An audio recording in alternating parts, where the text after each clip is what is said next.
안녕하세요. 저는 김순영이라고 합니다. 정말 어처구니 없던 제 이야기 좀 들어주세요. 저는 73살이에요. 사람들은 이 나이가 되면 여기저기 쑤시고 아픈 게 당연하다고들 하지만 저는 그런 말을 별로 좋아하지 않아요. 몸이라는 건 어떻게 관리하느냐에 따라 고무줄처럼 늘어났다 줄어들었다 하는 거 아니겠어요? 그래서 저는 아침 6시면 칼같이 일어난답니다. 일어나자마자 창문부터 활짝 열어 밤새 집안에 고여있던 묵은 공기를 내보내고 시원한 아침 공기를 들이마시는 것으로 하루를 시작하죠. 자, 얘들아, 아침 먹자. 제가 말을 거는 상대는 사람이 아니라 베란다에 있는 제 소중한 반려식물들이에요. 10년 넘게 키운 군자람부터 작년에 들여온 자그마한 다육이까지 제게는 하나하나 눈에 넣어도 아프지 않을 자식 같은 아이들이랍니다. 흙이 말라있지는 않은지, 잎사귀에 먼지는 없는지 살피며 분무기로 물을 칙칙 뿌려주면 파릇파릇한 잎들이 꼭 고맙습니다 하고 인사하는 것 같아요. 식물도 다 감정이 있다니까요. 사랑을 준 만큼 푸르게 보답하잖아요. 그에 비하면 진짜 제 배 아파 낳은 자식은 어째 정성을 쏟을수록 삐뚤어지는지 모를 일이에요. 아들놈 말입니다. 40살 이기석. 나이는 40인데 정신연령은 14살에서 멈춘 것 같은 제 인생의 가장 큰 골칫덩어리죠. 아침 운동으로는 복지관에서 배운 실버 체조 대신 유튜브를 틉니다.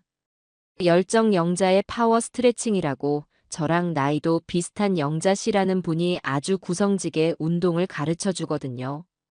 자, 어르신들. 옆구리 쭉쭉 늘려야 허리살이 도망가요. 하는 걸걸한 목소리를 들으며 팔다리를 쭉쭉 뻗고 나면 온몸이 개운해져요. 땀을 살짝 흘리고 나서 마시는 보리차 한 잔의 맛은 아마 안 해본 사람은 모를 겁니다. 오전 시간을 그렇게 보내고 나면 점심은 간단히 챙겨 먹고 오후에는 주로 스마트폰으로 세상 구경을 해요. 딸 민정이가 사준 태블릿 PC라는 것이 아주 물건이더군요. 손가락으로 쓱쓱 넘기기만 하면 온 세상 소식이 다 나오고 제가 좋아하는 옛날 가수들 노래도 마음껏 들을 수 있으니까요. 요즘은 요리 영상 보는 재미에 푹 빠졌답니다. 화면 속 젊은 양반이 알려주는 대로 따라하니 밍밍하던 나물 무침도 제법 맛깔나게 변하더라고요. 오늘 저녁은 콩나물 잡채나 한번 해볼까? 영상을 보며 혼잣말을 하고 있는데 갑자기 현관문 디지털 도어록이 요란한 소리를 내며 열렸습니다. 띠리리릭 띠리릭 삑. 비밀번호를 누르는 소리부터가 아주 불길했어요. 꼭 자기 집에 들어오면서 온 동네 사람 다 들으라는 듯이 성질을 꾹꾹 담아 누르는 소리였죠. 아니나 다를까 문이 열리자마자 쩌렁쩌렁한 목소리가 거실을 울렸습니다. 어머니, 저 왔어요. 제 아들, 이기석이었어요. 그리고 그 뒤로는 그림자처럼 찰싹 붙어 다니는 며느리 이정미의 뾰족한 목소리가 뒤따랐죠. 어머니, 집에 계셨네요. 저는 못 들은 척 태블릿 PC에서 눈을 떼지 않았어요. 저것들이 예고도 없이, 그것도 평일 대낮에 찾아올 때는 이유가 딱 하나뿐이거든요. 돈. 그놈의 돈 때문이죠. 아이고, 우리 아들 오셨나. 웬일이야, 이 시간에. 제가 시큰둥하게 대꾸하자 아들놈은 기다렸다는 듯이 소파로 쿵 소리를 내며 주저앉았어요. 밖에서 입고 온 외투는 아무데나 휙 벗어 던져놓고요. 저런 건 도대체 누굴 닮았는지 모르겠어요. 저는 평생 바닥에 옷가지 하나 흘리는 꼴을 못 보고 살았는데 말입니다. 며느리 정미는 더 가관이었어요. 저한테 인사를 하는 둥 마는 둥 하더니 곧장 부엌으로 직행하더군요. 그리고는 당연하다는 듯이 냉장고 문을 활짝 열어젖혔습니다. 어머니, 반찬이 이게 다예요? 김치가 아주 푹 익어서 군내가 나네, 군내가 나. 먹을만하다. 네 입이 까다로운 거지. 이건 뭐예요? 장조림. 고기가 왜 이렇게 퍽퍽해요? 소고기는 살치살로 해야 부드러운데. 아주 그냥 저희 집 냉장고 총괄 관리자라도 되는 것처럼 반찬통을 하나하나 열어서 냄새 맡고 젓가락으로 찔러보고 온갖 품평을 늘어놓기 시작했어요. 제가 듣거나 말거나 신경도 안 쓰는 모양새였죠. 저 싹수 없는 말투는 결혼할 때부터 알아봤지만 날이 갈수록 더 심해지는 것 같아요. 너희 점심은 먹고 다니니? 제가 한심하다는 듯 묻자 아들놈이 소파에 누운 채로 대답했어요. 아직요? 어머니가 맛있는 거라도 해주실까 해서 빈속으로 왔죠. 내가 니들 밥 해주려고 기다리는 사람인 줄 아니? 그리고 너 그렇게 누워있지 말고 일어나 앉아. 소파 꺼진다. 제 타박에 기석이는 마지못해 몸을 일으켜 앉았어요. 그러고는 큼큼 헛기침을 몇 번 하더니 드디어 본론을 꺼내기 시작했습니다. 어머니, 제가 드릴 말씀이 있어서 왔습니다. 뭔데 그래? 또 돈 얘기면 그냥 돌아가라. 나 돈 없어. 제가 먼저 선수를 치자 옆에서 반찬 투정을 하던 며느리가 쪼르르 달려와 아들 옆에 앉으며 거들었어요. 어머니, 이번에는 진짜예요. 정말 확실한 사업 아이템이 있다니까요. 지난번에는 뭐였더라? 발가락 양말에 인공지능을 달아서 건강 상태를 체크하는 거였나? 그 전전번에는 펫 전용 미용실 체인 사업이었고, 그래서 성공한 게 뭐 하나라도 있니? 제 말에 두 사람의 얼굴이 살짝 붉어졌어요. 사실을 말했을 뿐인데 뭐가 부끄러운지는 모르겠네요. 아들 기석이는 정말 어릴 때부터 그랬어요. 뭘 하나 진득하게 하지를 못했죠. 직장도 몇 달 다니다 힘들다고 그만두기 일쑤고 늘 허황된 꿈만 좇으며 한 방만 노렸어요. 그 한 방이라는 게 마흔이 되도록 터지지 않고 있다는 게 문제지만요. 어머니, 이번엔 달라요. 시대의 흐름을 읽어야 돈을 버는 거 아닙니까? 요즘 대세가 뭔지 아세요? 바로 메타버스예요, 메타버스. 아들이 눈을 반짝이며 말했어요. 저는 그게 뭔지 알지도 못하고 알고 싶지도 않았습니다. 메타인지 뭔지 나는 모르겠고. 그래서 뭘 어쩌겠다는 건데. 그러니까 가상현실에다가 부동산을 사는 거예요. 지금 사두면 나중에 10배, 20배로 뛴다니까요. 이건 땅 짚고 헤엄치기예요. 아주 신이 나서 떠드는 아들놈의 얼굴을 쳐다보고 있으니 한숨만 나왔습니다. 저 철없는 놈을 어쩌면 좋을까요? 나이 40이면 자기 앞가림은 물론이고 가정도 책임져야 할 나이인데 아직도 저렇게 뜬구름 잡는 소리나 하고 있으니 말이에요. 며느리는 한술 더 떴어요. 어머니, 이 사람 아이디어 정말 좋다니까요. 주변에 이걸로 돈 번 사람이 한둘이 아니래요. 어머니가 조금만 도와주시면 저희도 금방 부자 될 수 있어요. 그러면 어머니한테 효도도 하고 매달 용돈도 두둑하게 드릴게요. 됐다. 니들이 주는 용돈 없어도 나는 아쉬울 것 하나 없어. 저는 단호하게 말했습니다. 너희들한테 빌려줄 돈, 아니, 그냥 줄 돈은 단 한 푼도 없다. 내 노후 자금은 내가 알아서 관리할 거야. 너희도 이제 나이 40인데 언제까지 이렇게 부모 등골 빼먹고 살래? 부끄러운 줄 알아야지. 제 말이 꽤나 아팠나 봅니다. 아들 기석이의 얼굴이 시뻘개졌어요. 어머니, 어떻게 아들한테 그렇게 심한 말을 하세요? 제가 누구 때문에 이 고생을 하고 사는데. 어머니가 어릴 때부터 지원만 빵빵하게 해주셨어 봐요. 제가 이러고 살겠어요? 적반하장도 유분수죠. 없는 살림에 남들 하는 만큼, 아니 그 이상으로 가르치고 입혔는데 이제 와서 지원 탓을 하네요. 며느리는 옆에서 더 부채질을 했어요. 맞아요, 어머니. 다른 집들은 아들 사업 미처는 기본으로 대준다는데 어머니는 너무 매정하신 거 아니에요? 저희가 남도 아니고 가족이잖아요. 가족이니까 하는 말이다. 너희가 정신 차리고 제 발로 일어서서 밥 벌어먹고 살 때까지 나는 절대 너희를 돕지 않을 거야. 그게 내가 너희를 돕는 유일한 방법이니까. 저는 자리에서 일어나 부엌으로 향했어요. 더 이상 저것들과 얼굴을 마주보고 앉아있고 싶지 않았거든요. 오늘 얘기는 이걸로 끝이다. 배고프면 냉장고에 있는 김치에라도 밥 비벼 먹고 아니면 그냥 돌아가. 제 등 뒤로 아들놈이 씩씩거리는 소리가 들렸어요. 어머니, 정말 이렇게까지 하실 거예요? 두고 보세요. 저도 어머니 도움 없이 꼭 성공해서 어머니 앞에 나타날 테니까. 그래, 꼭 그러려무나. 내가 두 눈 뜨고 그날을 꼭 기다리고 있을게. 결국 아들 내외는 밥도 안 먹고 씩씩거리며 집을 나섰습니다. 현관문이 쾅 하고 세차게 닫히는 소리가 제 가슴에도 쾅 하고 울리는 것 같았어요. 밉다가도 안쓰럽고 안쓰럽다가도 화가 치미는 걸 보면 자식이란 건 정말 평생 풀리지 않는 숙제인가 봅니다.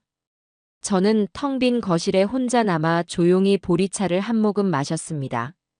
씁쓸한 맛이 입안에 오래도록 남았어요. 자식이라는 게 대체 뭘까요? 제 가슴으로 나아온 정성을 다해 길렀는데 어쩌다 저렇게 돈만 밝히는 속물이 되어버렸을까. 헛헛하고 서운한 마음에 가슴 한구석이 시큰거렸죠. 하지만 이내 고개를 저었습니다. 여기서 주저앉아 슬퍼하고 있을 수만은 없었어요. 저는 제 인생의 마지막까지 누구에게도 기대지 않고 꼿꼿하게 제 두 발로 서서 살아갈 겁니다. 그게 제 아들놈에게 보여줄 수 있는 유일한 가르침일지도 모르니까요. 저녁으로는 아까 생각했던 대로 콩나물 잡채를 만들었습니다. 당면을 삶고 시금치를 데치고 형형색색의 채소를 볶으며 요리에 집중하니 복잡했던 마음이 조금은 가라앉는 것 같았어요. 맛있는 냄새가 집안에 가득 차자 텅 비었던 공간이 조금은 채워지는 기분도 들었고요. 혼자 먹는 저녁상이었지만 저는 정성껏 차려 맛있게 먹었습니다. 잘 먹어야 기운도 나고 기운이 나야 저 철없는 것들과 싸울 힘도 생기는 법이니까요. 저녁을 먹고 설거지를 마친 뒤 제가 가장 좋아하는 연속극을 보기 위해 텔레비전을 켰습니다.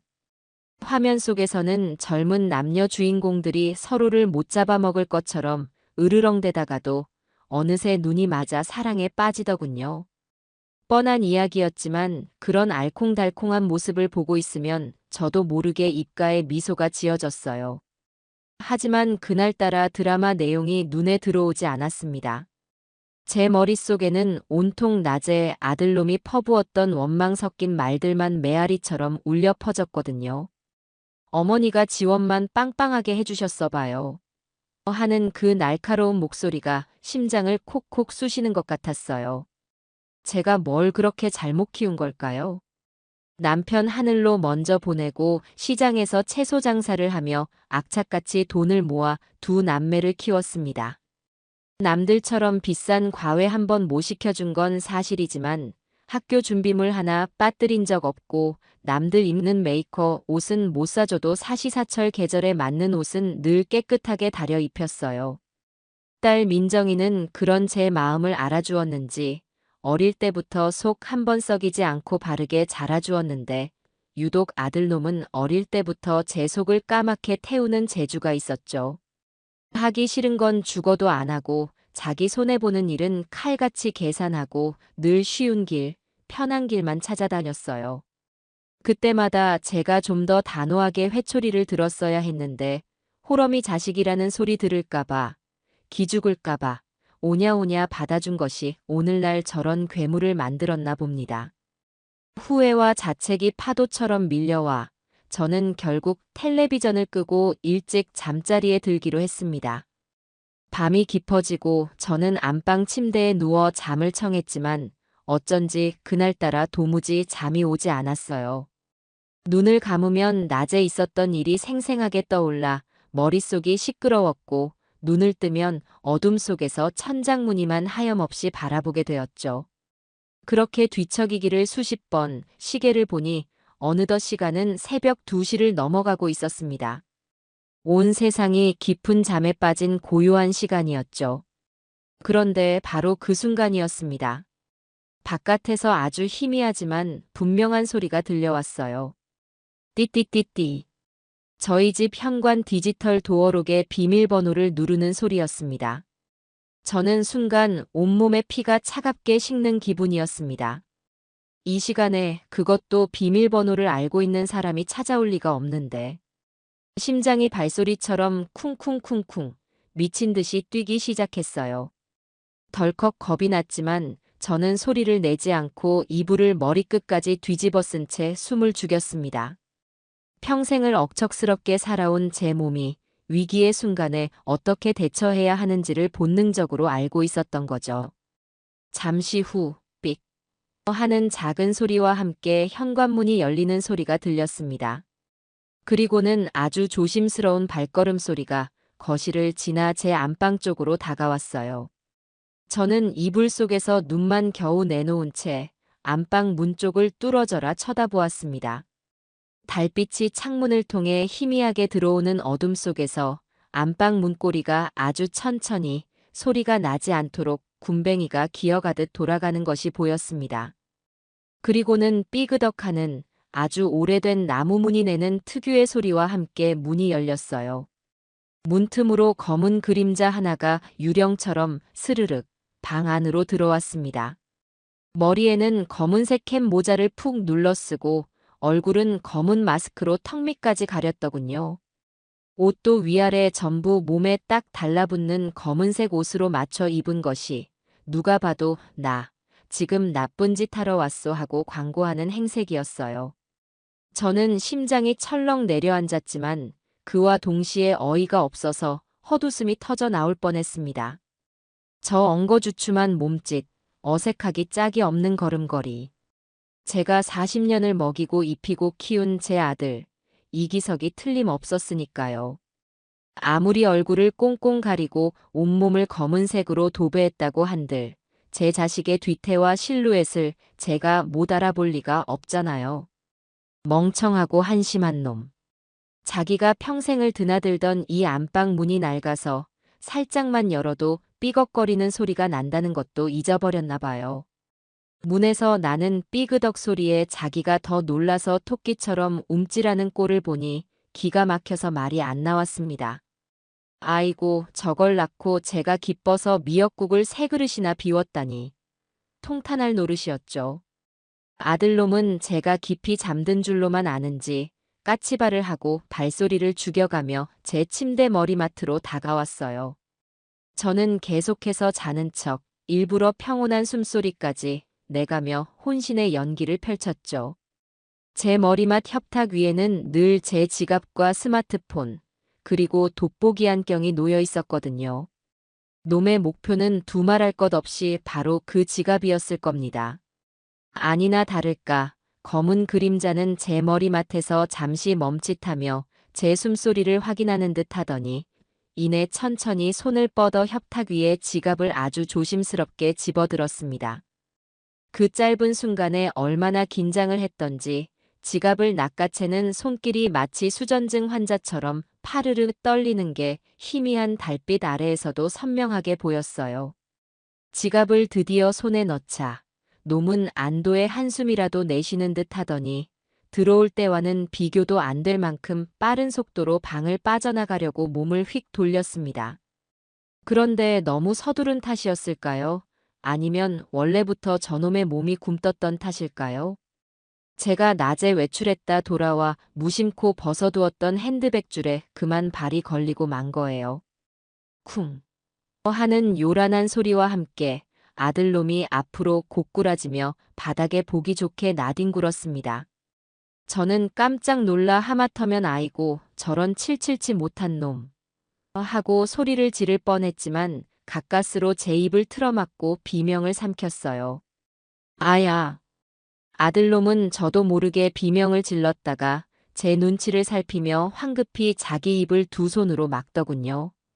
그러고는 넘어진 채로 고개를 들어 저를 힐끔 쳐다보는데 그 모습이 어찌나 우스꽝스럽고 한심하며 처량하기까지 한지. 저는 이불 속에서 터져나오려는 웃음을 참느라 부들부들 떨리는 어깨를 애써 진정시켜야 했습니다. 놈은 제가 깨지 않았다는 것을 확인하고 나서야 안도의 한숨을 내쉬며 엉금엉금 기다시피 방을 빠져나갔습니다. 잠시 후 현관문이 아주 조용히 닫히는 소리가 들렸어요. 저는 그제야 참았던 숨을 몰아쉬며 이불을 걷어차고 벌떡 일어났습니다.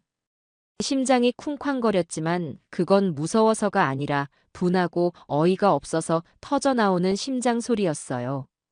돈을 안 준다는 이유로 이 늙은 어미가 곤히 자는 방에 도둑놈처럼 들어와 지갑을 훔쳐가다니요.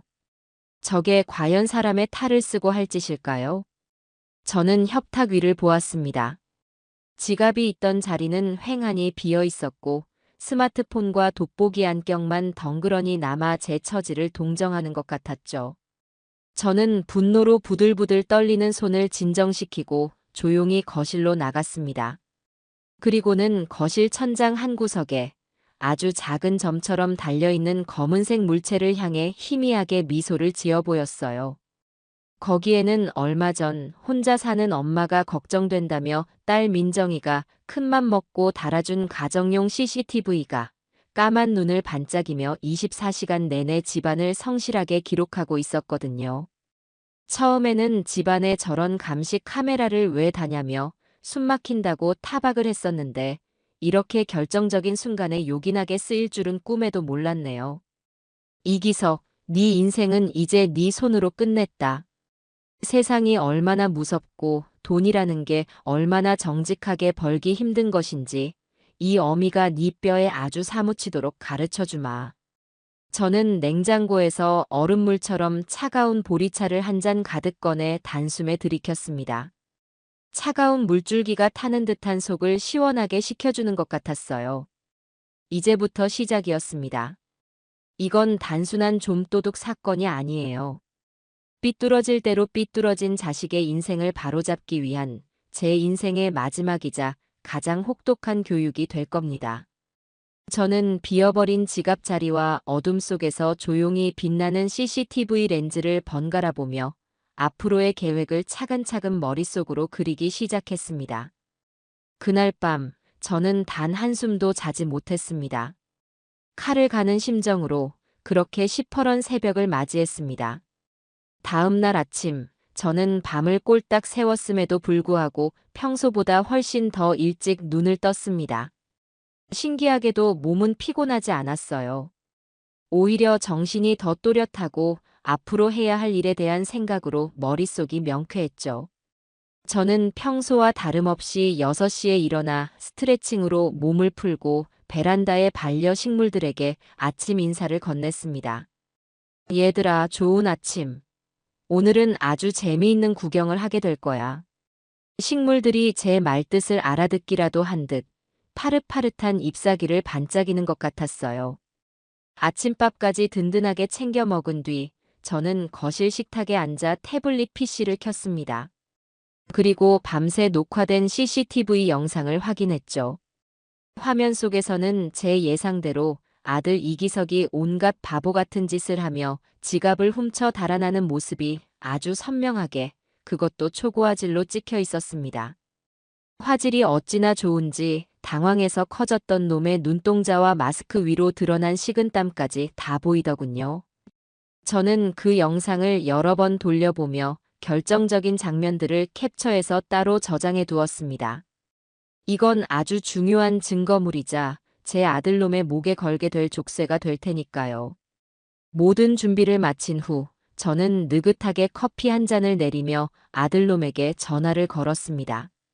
신호음이 꽤 오래 울리고 나서야 잠이 잔뜩 덜 깬 목소리가 수화기 너머에서 웅얼거리며 들려왔어요. 여보세요. 아들, 나다. 아직도 자고 있었니? 해가 중천에 떴는데.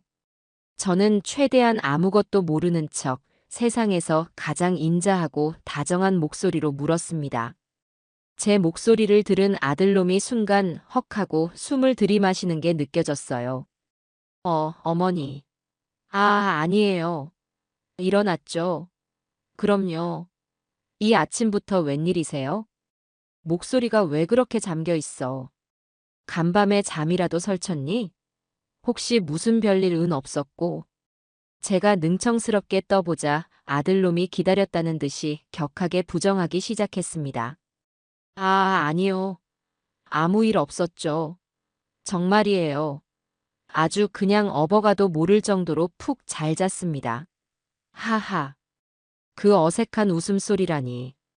제 발이 저려서 어쩔 줄을 모르는 게 수화기 너머로도 생생하게 전해졌습니다. 옆에서 며느리 정미가 누구야? 어머님, 왜 전화하셨대? 지갑 얘기하시디. 하고 작은 목소리로 속삭이는 소리까지 다 들렸어요. 저 둘은 지금쯤 제 지갑을 열어보고 생각보다 현금이 얼마 없어서 실망했다가 그 안에 든 여러 장의 카드를 보고는 횡재했다며 쾌재를 부르고 있을까요? 다름이 아니라 오늘 점심이나 같이 먹을까 해서. 어제 너희 그냥 보낸 게 영 마음에 걸려서 그런다. 너희 좋아하는 갈비나 실컷 사주려고.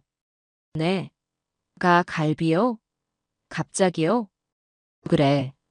내가 오늘 기분이 좋아서 한턱 쏘고 싶네. 장소는 내가 조금 이따 문자로 보내마.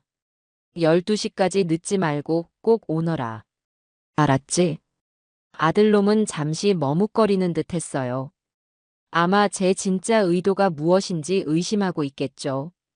하지만 공짜 갈비라는 달콤한 유혹을 이기지 못한 모양입니다. 네, 네. 그럼요. 당연히 가야죠, 어머니. 저희가 무슨 일이 있어도 달려가겠습니다. 그럼 이따 뵙겠습니다, 어머니.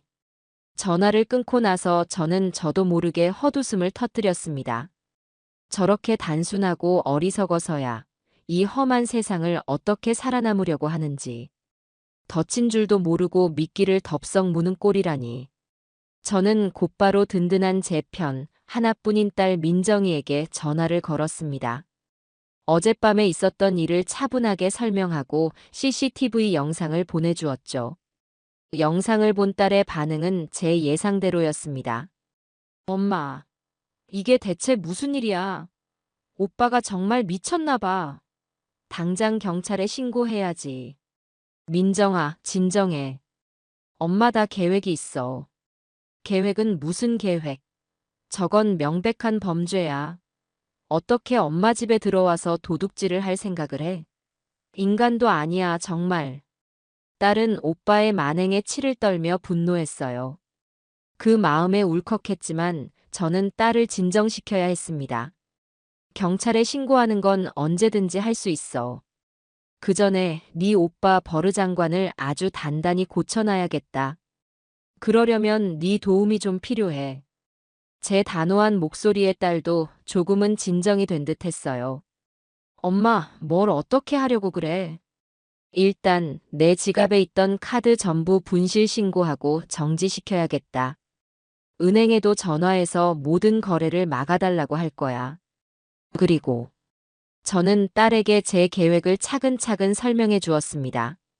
제 이야기를 다 들은 딸은 잠시 말이 없더니 이내 감탄한 듯 말했어요. 엄마, 진짜 대단하다. 나라면 그냥 화부터 내고 경찰서부터 달려갔을 텐데. 알았어, 엄마. 내가 옆에서 확실하게 도울게. 일단 카드 정지부터 내가 알아서 처리할 테니까 엄마는 아무 걱정 말고 다음 계획 준비하고 있어. 역시 제 딸은 똑 부러져요. 민정이가 있으니 천군만마를 얻은 기분이었죠. 딸과의 통화를 마치고 시계를 보니 아침 9시가 조금 넘은 시간이었습니다. 이제 슬슬 그들이 움직일 때가 되었죠. 저는 태블릿 PC를 켜서 인터넷 쇼핑몰 사이트를 이것저것 구경하는 척하며 제 스마트폰을 옆에 두었습니다. 그리고 기다렸습니다. 얼마 지나지 않아 제 예상대로 스마트폰이 딩동하는 소리를 내며 울리기 시작했습니다. 첫 번째 문자 알림이었습니다. 미래백화점 명품관에서 285만 원 승인 거절되었습니다. 사유분실 도난 신고 카드. 저는 그 문자를 보고 저도 모르게 입가에 미소가 번지는 것을 막을 수가 없었어요. 눈에 선했습니다. 며느리 정미가 평소에 노래를 부르던 그 비싼 명품 가방을 사겠다고 콧대 높은 직원 앞에서 허세를 있는 대로 부리다가 카드가 정지되었다는 말에 얼굴이 시뻘개졌을 모습이요. 그리고 그것은 시작에 불과했습니다. 마치 약속이라도 한 것처럼 여러 카드사에서 연달아 문자가 날아오기 시작했어요. 하이마트 디지털 프라자에서 312만 원 승인 거절되었습니다. 프렌치 레스토랑 라비앙 로즈에서 45만 6천 원 승인 거절되었습니다. 골드 주얼리 샵에서 157만 원 승인 거절되었습니다. 아주 가관이었습니다. 최신형 노트북을 사겠다. 최고급 레스토랑에서 스테이크를 썰겠다. 순금 목걸이를 사겠다. 온갖 허황된 꿈에 부풀어 카드를 긁어대다가 번번이 망신만 당하고 있을 두 사람의 모습이 눈앞에 그려지는 듯했죠. 아마 지금쯤 서로에게 이게 다 너가 쓸데없는 거 사자고 해서 그렇잖아. 아, 뭐, 네가 먼저 바람 넣었잖아. 하며 길거리에서 머리채라도 잡고 싸우고 있을지도 모를 일이었습니다. 저는 그 문자들을 하나하나 캡처해서 괘씸한 아들놈 증거라는 이름의 폴더에 차곡차곡 저장했습니다. 이것 또한 나중에 아주 요긴하게 쓰일 증거가 될 테니까요. 모든 상황이 제 손바닥 안에서 제 계획대로 완벽하게 돌아가고 있었습니다. 저는 만족스러운 미소를 지으며 오늘 입고 나갈 옷을 고르기 위해 옷장 문을 활짝 열었습니다. 약속 장소인 경복궁 한정식에 도착하니 딸 민정이가 이미 창가 가장 좋은 자리에 앉아 저를 기다리고 있었어요. 요즘 젊은이들이 쓰는 말로 알파걸이라고 하던가요? 제 딸이지만 정말 듬직하고 믿음직스러웠죠. 변호사 자격증까지 있는 아이라 이런 법적인 문제가 얽힌 일에는 저보다 훨씬 더 이성적이고 체계적이었습니다. 저는 딸의 맞은편에 조용히 앉으며 나지막이 물었습니다. 준비는 다 됐지? 저것들 거의 다 왔다고 연락 왔더라. 그럼 엄마, 이것 좀 봐. 아주 그냥 초고화질로 선명하게 잘 보이지? 민정이는 자신이 들고 온 최신형 노트북을 열어 테이블 위에 보란 듯이 올려놓았어요. 화면에는 어젯밤에 그 한심하고도 어설펐던 도둑질 영상이 재생될 준비를 마친 채 대기하고 있었죠. 민정이는 심지어 노트북을 식당 와이파이에 연결해 유사시에는 이 영상을 실시간으로 인터넷에 올려버릴 수도 있다고 으름장을 놓더군요. 그래, 아주 잘했다. 우리 딸이 최고야. 저와 딸은 잠시 말없이 서로를 보며 결연한 미소를 지었습니다. 우리는 세상에 둘도 없는 애틋한 모녀이기도 했지만 오늘 이 순간만큼은 불의와 파렴치함에 맞서 싸우는 완벽한 한 팀의 전우였어요. 약속 시간인 12시가 거의 다 되어서야 아들 내외가 식당 안으로 어기적어기적 들어섰습니다. 두 사람의 표정은 그야말로 똥 씹은 표정 그 자체였어요. 며느리 정미는 눈두덩이가 퉁퉁 부어 있었고 아들 기석이는 얼굴에 시커먼 그늘이 내려앉아 있었죠. 아마 오전에 카드 때문에 온갖 망신을 당하고 서로에게 책임을 떠넘기며 대판 싸우기라도 한 모양이었습니다. 하지만 저와 민정이를 발견하고는 언제 그랬냐는 듯이 억지 미소를 지어 보이며 다가왔습니다. 그 표정 변화가 어찌나 인위적이고 우스꽝스러운지 꼭 낡은 가면을 바꿔 쓰는 서커스 광대를 보는 것 같았어요. 어머니 와 계셨네요. 아, 기다리셨어요? 언니도 와 있었네. 오늘 무슨 좋은 날이야? 이렇게 다 모이고. 며느리 정미가 아무것도 모르는 척 콧소리를 내가며 민정이에게 말을 걸었지만 민정이는 스마트폰에서 눈도 떼지 않은 채 쌀쌀맞게 콧방귀만 흥 뀌었습니다. 그 서늘하고 냉랭한 분위기에 두 사람도 뭔가 크게 잘못되었다는 것을 직감했을 겁니다. 하지만 이미 차려질 밥상, 그것도 공짜로 얻어먹게 될지도 모를 비싼 갈비에 대한 미련을 끝내버리지 못했는지 아주 어색하게 저희 맞은편에 엉덩이를 붙이고 앉더군요. 하하, 오늘 날씨가 참 좋네요. 그렇죠, 어머니. 이런 날에는 역시 갈비가 딱이죠. 아들 기석이가 이 어색하고 불편한 침묵을 어떻게든 깨보려고 애써 말을 꺼냈지만 저는 대답 대신 찻잔만 들어올려 향을 음미했습니다. 식당 안에 무겁고 차가운 공기가 두 사람의 숨통을 옥죄는 것만 같았어요. 잠시 후 한복을 곱게 차려입은 종업원이 공손하게 메뉴판을 가져다 주자 며느리 정미가 냉큼 그것을 낚아채듯 받아들었습니다. 그리고는 분위기 파악도 전혀 못하고 제일 비싼 메뉴를 손가락으로 콕 짚으며 신이 나서 말했어요. 어머니, 저희 저기 제일 위에 있는 궁중 한우 생갈비찜으로 시켜도 되죠? 1인분에 78,000원짜리요. 이왕 사주시는 거 제일 좋은 걸로 먹어야죠. 안 그래요, 여보? 그래, 마음껏 시키거라. 먹고 싶은 거 다 시켜. 어쩌면 니들이 앞으로 아주 오랫동안 니들 돈으로는 구경은커녕 냄새도 못 맡게 될 음식이 될지도 모르니까. 제 말에 네 사람 사이에 다시 한번 얼음장 같은 정적이 흘렀습니다. 아들 내외는 그제야 상황이 자신들의 예상을 훨씬 뛰어넘어 아주 심각하고 위험하게 돌아가고 있다는 것을 확실히 깨달은 듯 사색이 된 얼굴로 저와 민정이를 번갈아 쳐다보았어요. 저는 바로 지금이 그 순간이라고 생각했습니다. 민정아, 이제 슬슬 본 공연을 시작해볼까? 제 말이 떨어지기 무섭게 민정이가 노트북의 스페이스바를 피아노 건반을 누르듯 우아하지만 힘껏 눌렀습니다. 노트북 화면에는 어젯밤 저희 집안방에 익숙한 풍경이 나타났어요. 그리고 곧이어 머리부터 발끝까지 검은색으로 차려입은 세상에서 가장 어설프고 한심한 도둑 하나가 등장했죠. 저게 뭐야? 어머니, 이게 지금 뭐예요? 기석이가 당황해서 말을 더듬었지만 아무도 대답하지 않았습니다. 영상 속의 남자는 엉거주춤한 자세로 방 안을 서성이다가 제 핸드백줄에 발이 걸려 쿵 하는 요란한 소리를 내며 넘어지기까지 했어요.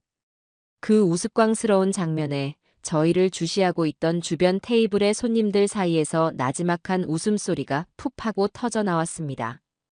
영상 속 남자가 제 지갑을 훔쳐들고 허둥지둥 방을 빠져나가는 마지막 장면까지 남김없이 재생되고 나서야 민정이는 보란듯이 노트북 화면을 180도 돌려 식당 안의 모든 사람이 볼 수 있도록 했습니다. 아들 기석과 며느리 정미의 얼굴은 이제 하얗다 못해 퍼렇게 질려 있었어요. 핏기라고는 단 한 방울도 찾아볼 수 없었죠. 이게 왜 여기에? 아니, 이건 명백한 오해예요, 어머니.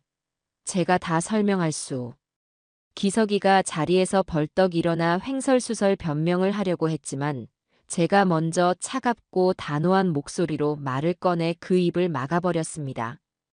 이기석, 이정미. 내가 너희 둘에게 마지막 자비를 베풀어 선택할 기회를 주마. 선택지는 두 개다. 저는 최대한 냉정하고 또렷한 목소리로 식당 안의 모든 사람이 들을 수 있을 만큼 분명하게 말했습니다. 주변 손님들의 시선이 이제는 노골적으로 저희 테이블에 집중되는 것이 느껴졌지만 저는 전혀 신경 쓰지 않았습니다. 오히려 이 모든 상황을, 이 공개적인 심판의 순간을 즐기고 있었죠.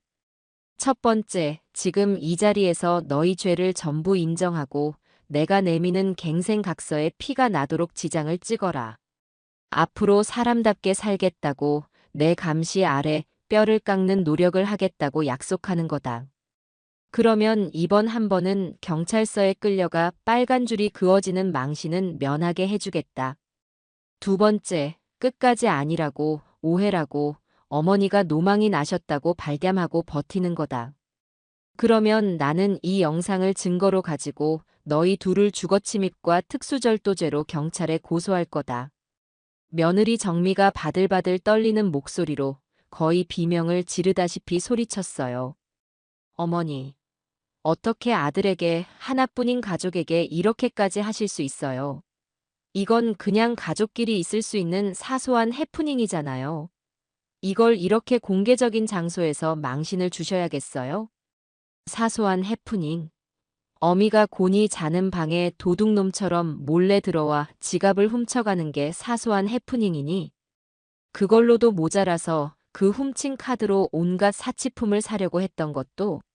이정미, 너희 오늘 오전에 미래백화점 명품관이랑 하이마트 디지털 프라자 갔었지? 내가 모를 줄 알았어? 제 말에 두 사람은 더 이상 아무 말도 하지 못했습니다. 그들의 마지막 방어선마저 무참히 무너져 내린 것이죠. 어머니, 제가 정말 잘못했어요.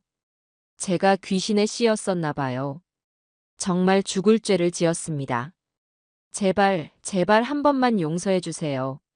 네, 다시는 안 그럴게요. 아들 기석이가 거의 울먹이며 제 앞에 무릎을 꿇으려고 했지만 저는 손을 들어 그를 막았습니다. 네 그 악어의 눈물은 이제 지긋지긋하다. 그래서 선택은 뭐지? 각서를 쓸 건가 아니면 다 같이 경찰서로 구경을 갈 건가? 내가 셋을 셀 동안 결정해라. 하나, 둘. 두 사람은 한참 동안이나 서로의 눈치만 살피며 아무런 대답도 하지 못했습니다. 그 우유부단하고 책임감 없는 모습에 저는 더 이상 참을 수가 없었어요. 좋다. 셋. 니들 뜻대로 해주지. 그렇게 경찰서가 가고 싶다면 이 어미가 친히 구경시켜주마. 저는 그 자리에서 바로 제 스마트폰을 꺼내 화면을 켰습니다. 그리고는 망설임 없이 숫자 버튼을 하나씩 아주 힘주어 눌렀어요. 112. 그 모습을 본 아들 내외의 얼굴이 공포와 경악으로 완전히 일그러졌습니다. 어머니. 뭐 하시는 거예요? 안 돼요. 진짜로 신고하시려고요? 여기요, 경찰서죠? 제가 지금 파렴치한 도둑을 잡았는데 범인이 제 눈앞에 있네요. 네, 여기는 강남대로에 있는 경복궁 한정식이라는 곳이고요. 네, 범인은 바로 제 아들놈입니다. 저는 수화기 너머의 경찰관에게 아주 또박또박 침착하게 상황을 설명했습니다. 제 행동이 너무나 단호하고 거침이 없었기 때문일까요? 아들 내외는 저를 말릴 생각도 못하고 그저 멍하니 쳐다보기만 할 뿐이었습니다. 주변 테이블의 손님들은 이제 대놓고 저희를 구경하며 세상에 아들이 엄마 지갑을 훔쳤대. 어머, 저 집안은 콩가루네, 콩가루야. 쯧쯧, 자식 한 번 잘못 키웠네. 하며 수군거리기 시작했어요. 전화를 끊고 나서 저는 잿빛이 된 아들의 얼굴을 똑바로 쳐다보며 말했습니다. 이제 곧 경찰이 너를 데리러 올 거다. 너는 네가 저지른 짓에 대한 벌을 반드시 받아야 해. 나라에서 주는 콩밥 먹으면서 네가 대체 뭘 그렇게 잘못했는지, 네 인생이 어디서부터 꼬이고 썩어 문드러졌는지 뼈저리게 반성하고 오너라. 그게 어미로서 내가 너에게 해줄 수 있는 마지막, 진짜 사랑이다. 잠시 후 식당 안으로 제복을 입은 경찰관 2명이 들어왔습니다. 저는 조용히 손을 들어 저희 테이블을 가리켰습니다. 경찰관들이 다가와 아들의 팔을 잡자 며느리 정민은 결국 바닥에 주저앉아 여보. 어머니 잘못했어요. 를 외치며 엉엉 울기 시작했고 아들 기석이는 모든 것을 포기한 사람처럼 고개를 푹 숙인 채 아무런 저항도 하지 않았습니다. 그렇게 제 아들은 수많은 사람들이 지켜보는 앞에서 경찰의 손에 이끌려 식당 밖으로 쓸쓸하고 초라하게 끌려나갔습니다. 저는 그 뒷모습을 아무런 표정 없이 그저 묵묵히 지켜볼 뿐이었습니다. 창밖으로 경찰차가 사이렌 소리도 없이 조용히 멀어져 가는 것을 보며 저는 이것이 끝이 아니라 고통스러운 치료의 시작이기를 간절히 바랐습니다. 썩은 부위를 도려내는 것은 아프고 고통스럽겠지만 그 아픔을 겪고 나야만 제 아들이 비로소 세살을 돋게 하고 진짜 어른으로 다시 태어날 수 있을 테니까요. 식당 안은 언제 그런 소동이 있었냐는 듯이 다시금 음식 냄새와 사람들의 소소한 대화 소리로 채워지고 있었지만 제 귀에는 아무것도 들리지 않았어요. 그저 텅 빈 아들의 자리와 바닥에 주저앉아 어깨를 들썩이며 서럽게 울고 있는 며느리 정미의 모습만이 흐릿한 그림처럼 보일 뿐이었죠. 엄마, 이제 그만 일어나자. 여기서 이러고 있을 필요 없어. 딸 민정이가 제 어깨를 부드럽게 감싸며 속삭였습니다. 민정이의 목소리를 듣고 나서야 저는 겨우 정신을 차릴 수 있었어요. 주변 테이블의 손님들이 여전히 저희를 흘끔거리며 수군대는 것이 느껴졌습니다. 아들을 경찰에 신고한 독한 늙은이라고 욕하는 사람도 있을 테고 오죽했으면 그랬을까 하고 동정하는 사람도 있겠죠. 하지만 그런 시선들은 이제 아무래도 좋았습니다. 저는 제 인생의 가장 중요한 수술을 막 끝낸 외과 의사처럼 지독한 피로감과 함께 묘한 결연함에 차 있었으니까요. 정미야, 그만 울고 일어나거라. 여기서 이렇게 운다고 해결될 일은 아무것도 없다. 너도 조만간 참고인으로 경찰서에 출석하라는 연락이 갈 게다. 가서 네가 아는 대로 본대로만 사실대로 이야기하렴. 저는 바닥에 주저앉아 있는 며느리에게 최대한 감정을 배제한 목소리로 말했습니다. 제 목소리에 정미가 고개를 번쩍 들더군요. 눈물과 콧물로 범벅이 된 얼굴에는 원망과 도끼가 가득했습니다. 어머니, 어떻게 저희한테 이러실 수 있어요? 아버님 일찍 돌아가시고 어머니 혼자 얼마나 고생하며 저희 오빠 키우셨는지 제가 다 아는데 어떻게 어머니 손으로 오빠를 경찰서에 보내요? 이건 아니잖아요. 이건 정말 아니에요. 그래서 내가 고생해서 키웠으니 그 아들이 내 집에 들어와 도둑질을 해도 눈 감아줘야 한다는 말이니? 그게 네가 생각하는 가족이라는 거냐? 그래도 이건 너무하시잖아요. 이건 그냥 가족끼리 아주 조금만 대화했으면 풀릴 수 있는 문제였어요. 그런데 어머니는 저희 말은 들어보려고도 안 하고 처음부터 이렇게 일을 꾸미셨잖아요. 저희를 망신 주고 감옥에 보내려고 작정하신 거잖아요. 그래, 작정했다. 니들 버르장머리를 이번 기회에 뿌리 뽑겠다고 아주 단단히 작정했어. 대화로 풀 수 있는 문제는 이미 한참 전에 지났다. 니들은 대화가 아니라 법이라는 게 얼마나 무서운지 직접 겪어봐야만 정신을 차릴 놈들이야. 제 단호한 말에 며느리는 더 이상 대꾸하지 못하고 그저 분한 듯 입술만 깨물며 저를 노려볼 뿐이었습니다. 민정이가 그런 며느리의 앞을 가로막으며 말했어요. 새언니, 그만하세요. 지금 누구를 원망할 때가 아니에요. 일을 이 지경까지 만든 건 오빠랑 새언니 두 사람이에요. 엄마는 그냥 잘못된 걸 바로잡으려고 하시는 것뿐이고요. 그리고 변호사로서 조언하는데 지금부터 하는 모든 말과 행동이 나중에 다 불리한 증거가 될 수 있으니 입 조심하는 게 좋을 거예요. 민정이의 서늘한 경고에 며느리는 결국 아무 말도 못하고 다시 고개를 푹 숙였습니다. 저는 그런 두 사람을 뒤로하고 자리에서 일어났습니다. 계산은 이미 민정이가 끝내두었더군요. 저희는 아무 일도 없었다는 듯 당당하게 식당 문을 나섰습니다. 등 뒤로 꽂히는 수많은 시선들이 느껴졌지만 저는 허리를 꼿꼿이 세우고 걸었어요. 식당 밖으로 나오자 가을의 높은 하늘 아래 시원한 바람이 불어왔습니다. 저는 택시를 잡기 위해 큰 길로 걸어나가며 민정이에게 말했어요. 우리도 경찰서로 가보자.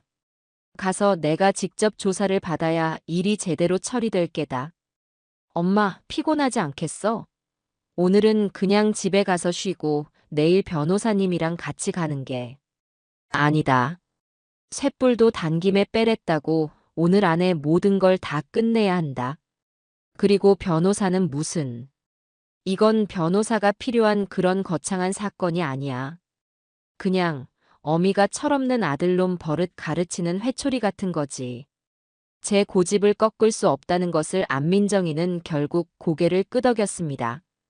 우리는 택시를 잡아 타고 아들놈이 끌려간 경찰서로 향했습니다. 차창 밖으로 빠르게 지나가는 도시의 풍경을 보며 저는 수없이 제 자신에게 되물었습니다. 순영아, 너 지금 정말 잘하고 있는 거 맞지? 나중에 후회하지 않을 자신 있지? 하지만 제 마음속에 또 다른 저는 아주 단호하게 대답하더군요. 그럼. 지금 바로잡지 않으면 저놈은 평생 저렇게 살다가 더 큰 죄를 짓고 말 거야. 이게 내가 내 아들을 살리는 유일한 길이야. 경찰서는 텔레비전에서 보던 것보다 훨씬 더 어수선하고 소란스러운 곳이었습니다. 입구에서부터 담배 냄새와 퀴퀴한 먼지 냄새가 섞여 코를 찔렀고 사방에서는 전화벨 소리와 서류 넘어가는 소리, 그리고 고함 소리가 끊임없이 들려왔죠. 민정이가 형사과를 찾아 저를 안내했습니다. 저희를 담당하게 된 사람은 을간 넘어 보이는 세상사에 닳고 달아 보이는 인상의 박 형사라는 사람이었습니다. 그는 저희를 보자마자 귀찮다는 표정을 숨기지 않으며 말했어요. 아이고, 어머님. 신고하신 분이시죠? 제가 이기석 씨 사건 담당입니다. 그런데 이거 가족 간의 일인데 굳이 이렇게까지 하셔야겠습니까? 보통 이런 경우는 서로 좋게 이야기해서 합의하고 끝내는 경우가 대부분인데.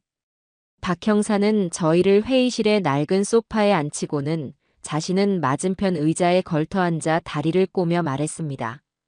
전형적인 좋은 게 좋은 거다 식의 태도였죠. 저는 그런 박 형사를 똑바로 쳐다보며 말했습니다. 형사님, 저는 합의할 생각이 눈곱만큼도 없습니다. 제 아들이 저지른 죄에 대해서 법이 정한 대로만 처벌해 주십시오. 그게 제가 여기 온 이유입니다.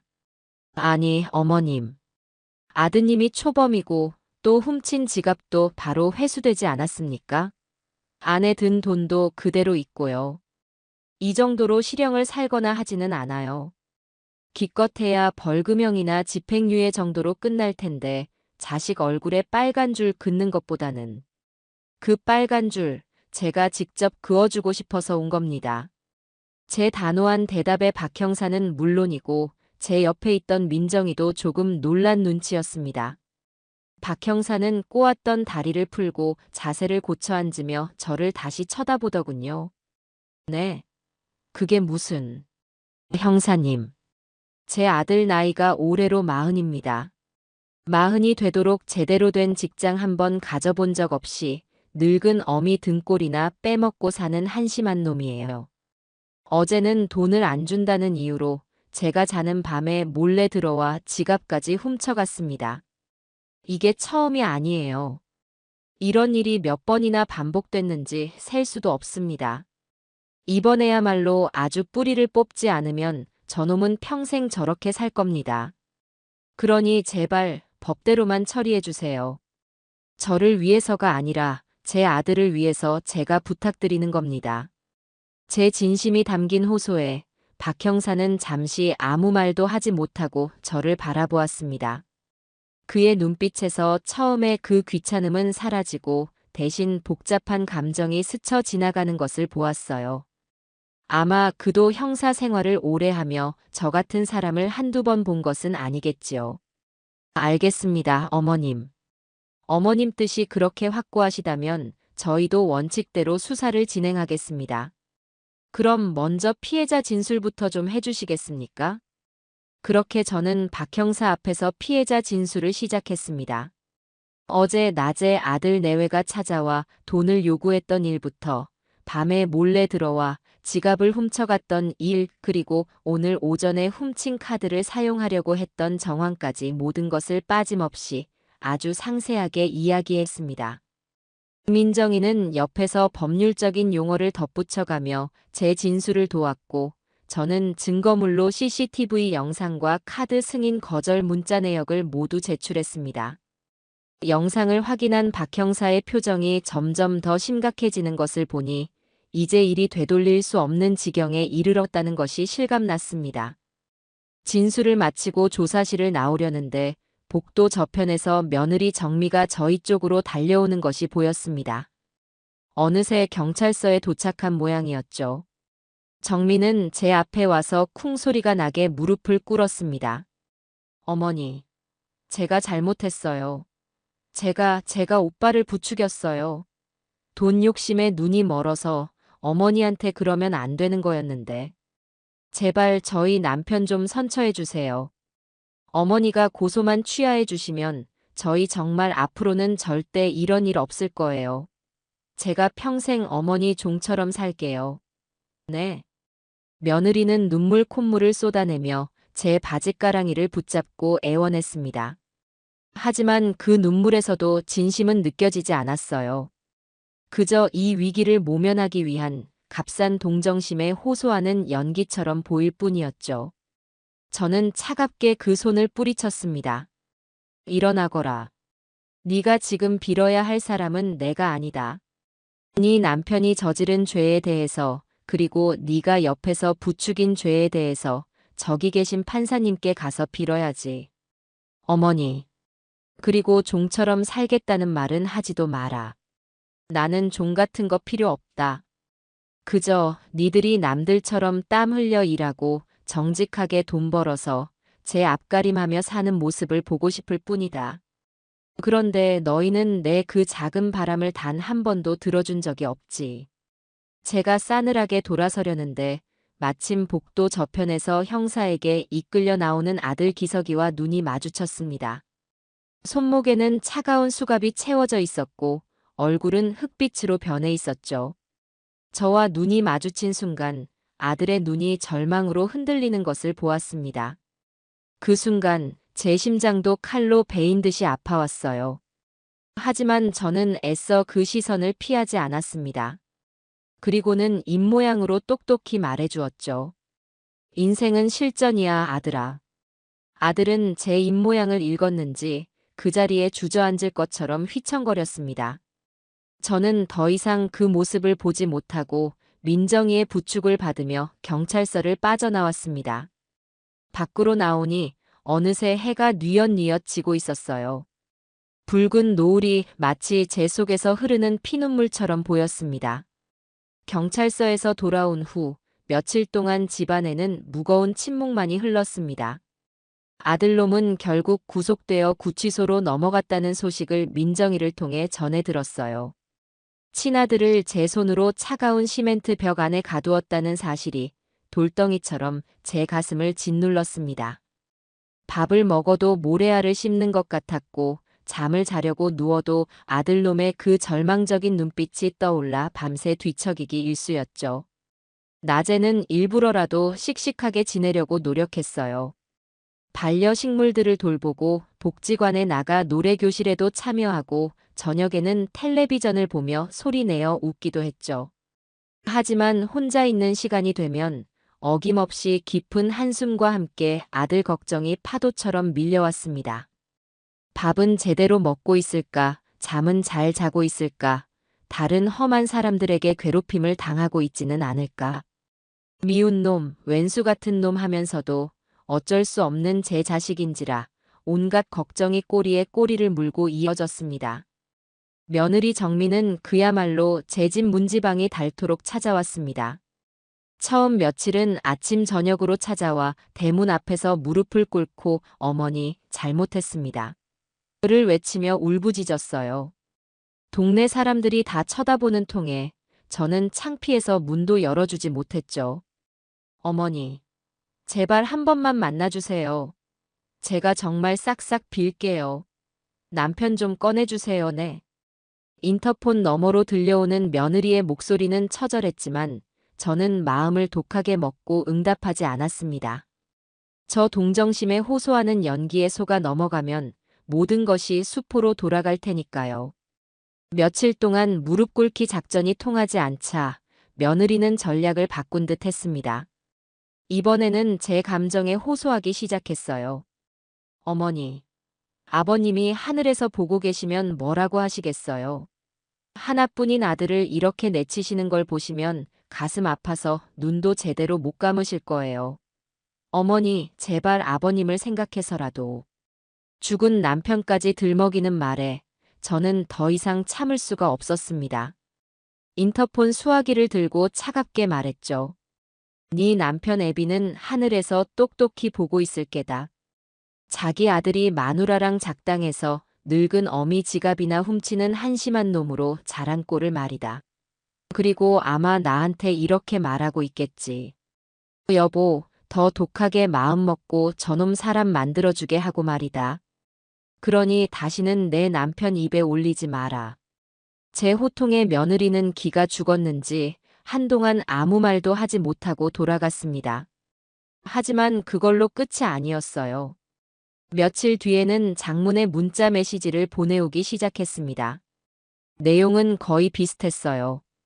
자신들의 잘못을 반성하고 있다는 말, 앞으로는 정말 새 사람이 되겠다는 다짐, 그리고 마지막은 늘 제발 합의해달라는 애원으로 끝을 맺었죠. 그렇게 며느리와 보이지 않는 전쟁을 치르는 동안 민정이는 유능한 변호사를 한 명 선임했습니다. 변호사는 저희 집에 직접 찾아와 앞으로의 법적 절차에 대해 상세하게 설명해 주었어요.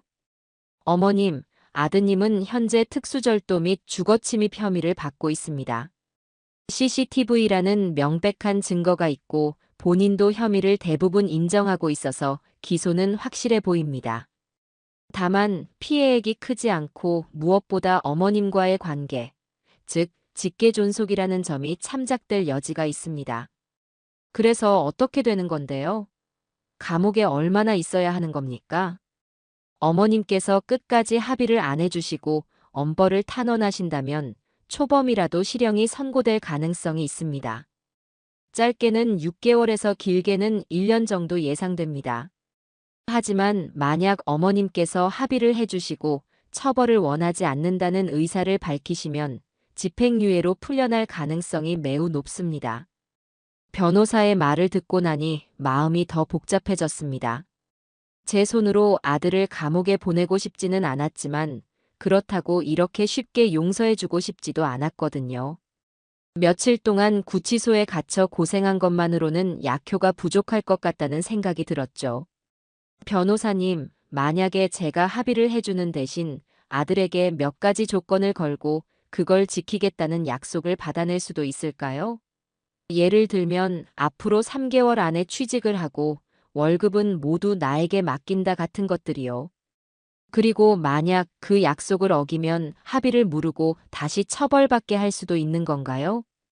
제 질문에 변호사는 잠시 생각에 잠기더니 이내 고개를 끄덕였습니다. 네, 어머님. 좋은 생각입니다. 보통 합의서에 그런 부속 조항들을 넣을 수 있습니다. 피고인은 피해자에게 진심으로 사죄하며 향후 어떠한 경제적 요구도 하지 않고 성실하게 구직 활동에 임할 것을 약속한다. 만일 위 사항을 위반할 시 본 합의는 무효로 하고 민형사상 책임을 감수한다와 같은 식으로요. 이건 법적인 강제성은 없지만 나중에 아드님이 약속을 어겼을 때 어머님께서 도의적인 우위를 점할 수 있는 중요한 근거가 됩니다. 변호사와의 상담을 마치고 나니 앞으로 어떻게 해야 할지 길이 조금 보이는 것 같았습니다. 무작정 벌을 주는 것만이 능사는 아니었어요. 벌을 주되 다시 일어설 수 있는 기회와 방법을 함께 제시해 주는 것. 그것이 진정한 부모의 역할이 아닐까 하는 생각이 들었죠. 그렇게 일주일이라는 시간이 흘렀습니다. 며느리의 연락도 뜸해지고 제 마음도 조금씩 평온을 찾아갈 무렵이었어요. 어느 날 오후 우편함에 낯선 편지 한 통이 꽂혀 있는 것을 발견했습니다. 발신인 주소는 제 아들이 갇혀 있는 구치소로 되어 있었고 받는 사람은 제 이름이 적혀 있었죠. 아들에게서 온 첫 번째 편지였습니다. 저는 떨리는 손으로 편지를 들고 집으로 들어왔습니다. 식탁 의자에 앉아 한참 동안이나 편지 봉투만 만지작거렸어요. 봉투를 뜯어 그 안의 내용을 확인하기가 두려웠습니다. 또 어떤 원망과 변명이 가득 차 있을까, 저를 비난하는 내용이면 어쩌나 하는 생각에 마음이 무거웠죠. 하지만 이내 마음을 다잡고 조심스럽게 봉투를 뜯었습니다. 안에서는 삐뚤빼뚤한 글씨로 가득 채워진 편지지 한 장이 나왔습니다. 제 아들의 글씨가 틀림없었어요. 저는 천천히 한자 한자 눈으로 더듬어가며 편지를 읽기 시작했습니다. 사랑하는 어머니께. 어머니, 불효자식 기석입니다. 이곳에 들어온 지 오늘로 꼭 일주일이 되었습니다. 처음 며칠은 어머니에 대한 원망과 세상에 대한 분노로 잠을 한숨도 잘 수가 없었습니다. 어떻게 어머니가 아들에게 이럴 수 있나, 내가 뭘 그렇게 잘못했나 하는 생각만 가득했습니다. 그런데 좁은 방 안에서 혼자 가만히 눈을 감고 지난 세월을 돌아보니 모든 것이 제 잘못이었다는 것을 이제야 깨닫게 됩니다. 어머니 말씀대로 저는 마흔이 되도록 제대로 된 어른이 되지 못했습니다. 늘 쉬운 길만 찾고 남 탓만 하고 노력 없이 얻는 것만 바랐습니다. 그런 저를 어머니는 얼마나 오랫동안 참고 기다려 주셨을까요? 여기서 주는 밥은 정말 맛이 없습니다. 멀건 국에 딱딱한 밥. 그래도 배가 고프니 먹게 되더군요. 그 밥을 씹을 때마다 어머니가 해주시던 따뜻한 집밥이 얼마나 소중하고 감사한 것이었는지 생각합니다. 차가운 시멘트 바닥에 누워 잠을 청할 때마다 제가 어릴 적 아플 때 밤새 제 머리를 쓰다듬어 주시던 어머니의 따뜻한 손길이 생각나 눈물을 흘립니다. 어머니, 정말 잘못했습니다. 제가 어리석었습니다. 돈보다 더 소중한 것이 무엇인지 이제야 조금은 알 것 같습니다. 만약 저에게 마지막 기회가 주어진다면 정말 새 사람이 되고 싶습니다. 남들처럼 땀 흘려 일해서 제 손으로 돈을 벌고 어머니께 빨간 내복 한 벌이라도 제 손으로 사드리고 싶습니다. 어머니, 부디 몸 건강히 계십시오. 불효자식은 여기서 제 죄를 깊이 뉘우치고 있겠습니다. 불효자식 이기석 올림. 편지를 다 읽고 났을 때 제 두 뺨 위로는 저도 모르게 뜨거운 눈물이 흐르고 있었습니다. 밉기만 하던 아들이었지만 그 편지 속에는 제가 그토록 바라던 아들의 진심이 담겨 있었어요. 서툴고 투박했지만 그 어떤 변명도 원망도 없이 자신의 잘못을 인정하고 뉘우치는 모습이 고스란히 느껴졌죠. 40살에 겨우 철이 드는 아들을 보니 기가 막히면서도 한편으로는 마음이 짠했습니다. 제가 뿌린 극약 처방이라는 씨앗이 이제야 차가운 땅 속에서 아주 작은 싹을 틔우기 시작한 것 같았습니다. 저는 새벽녘에 자리에서 일어나 앨범을 꺼내 들었습니다. 낡은 앨범 속에는 아들 기석이의 어릴 적 모습들이 고스란히 담겨 있었어요.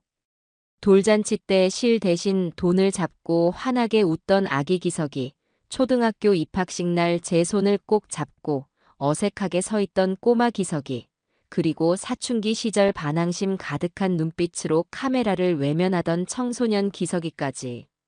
그 모든 순간들이 어제 일처럼 생생하게 떠올랐습니다. 저 때는 저 아이가 이렇게 속을 썩이는 어른이 될 거라고는 꿈에도 상상하지 못했었죠. 그래, 마지막으로 한 번만 더 기회를 줘보자. 이번이 정말 마지막이다. 저는 먼동이 트는 창밖을 바라보며 그렇게 결심을 굳혔습니다. 하지만 그냥 용서해줄 생각은 없었어요. 이번 기회는 제가 베푸는 온정이 아니라 아들 스스로 쟁취해야 하는 시험이 되어야만 했습니다. 날이 밝자마자 저는 딸 민정이에게 전화를 걸었습니다. 민정아, 엄마야. 어제 오빠한테서 편지가 왔었다. 편지? 뭐라고 왔는데? 또 거짓말로 동정심 유발하려는 거 아니야?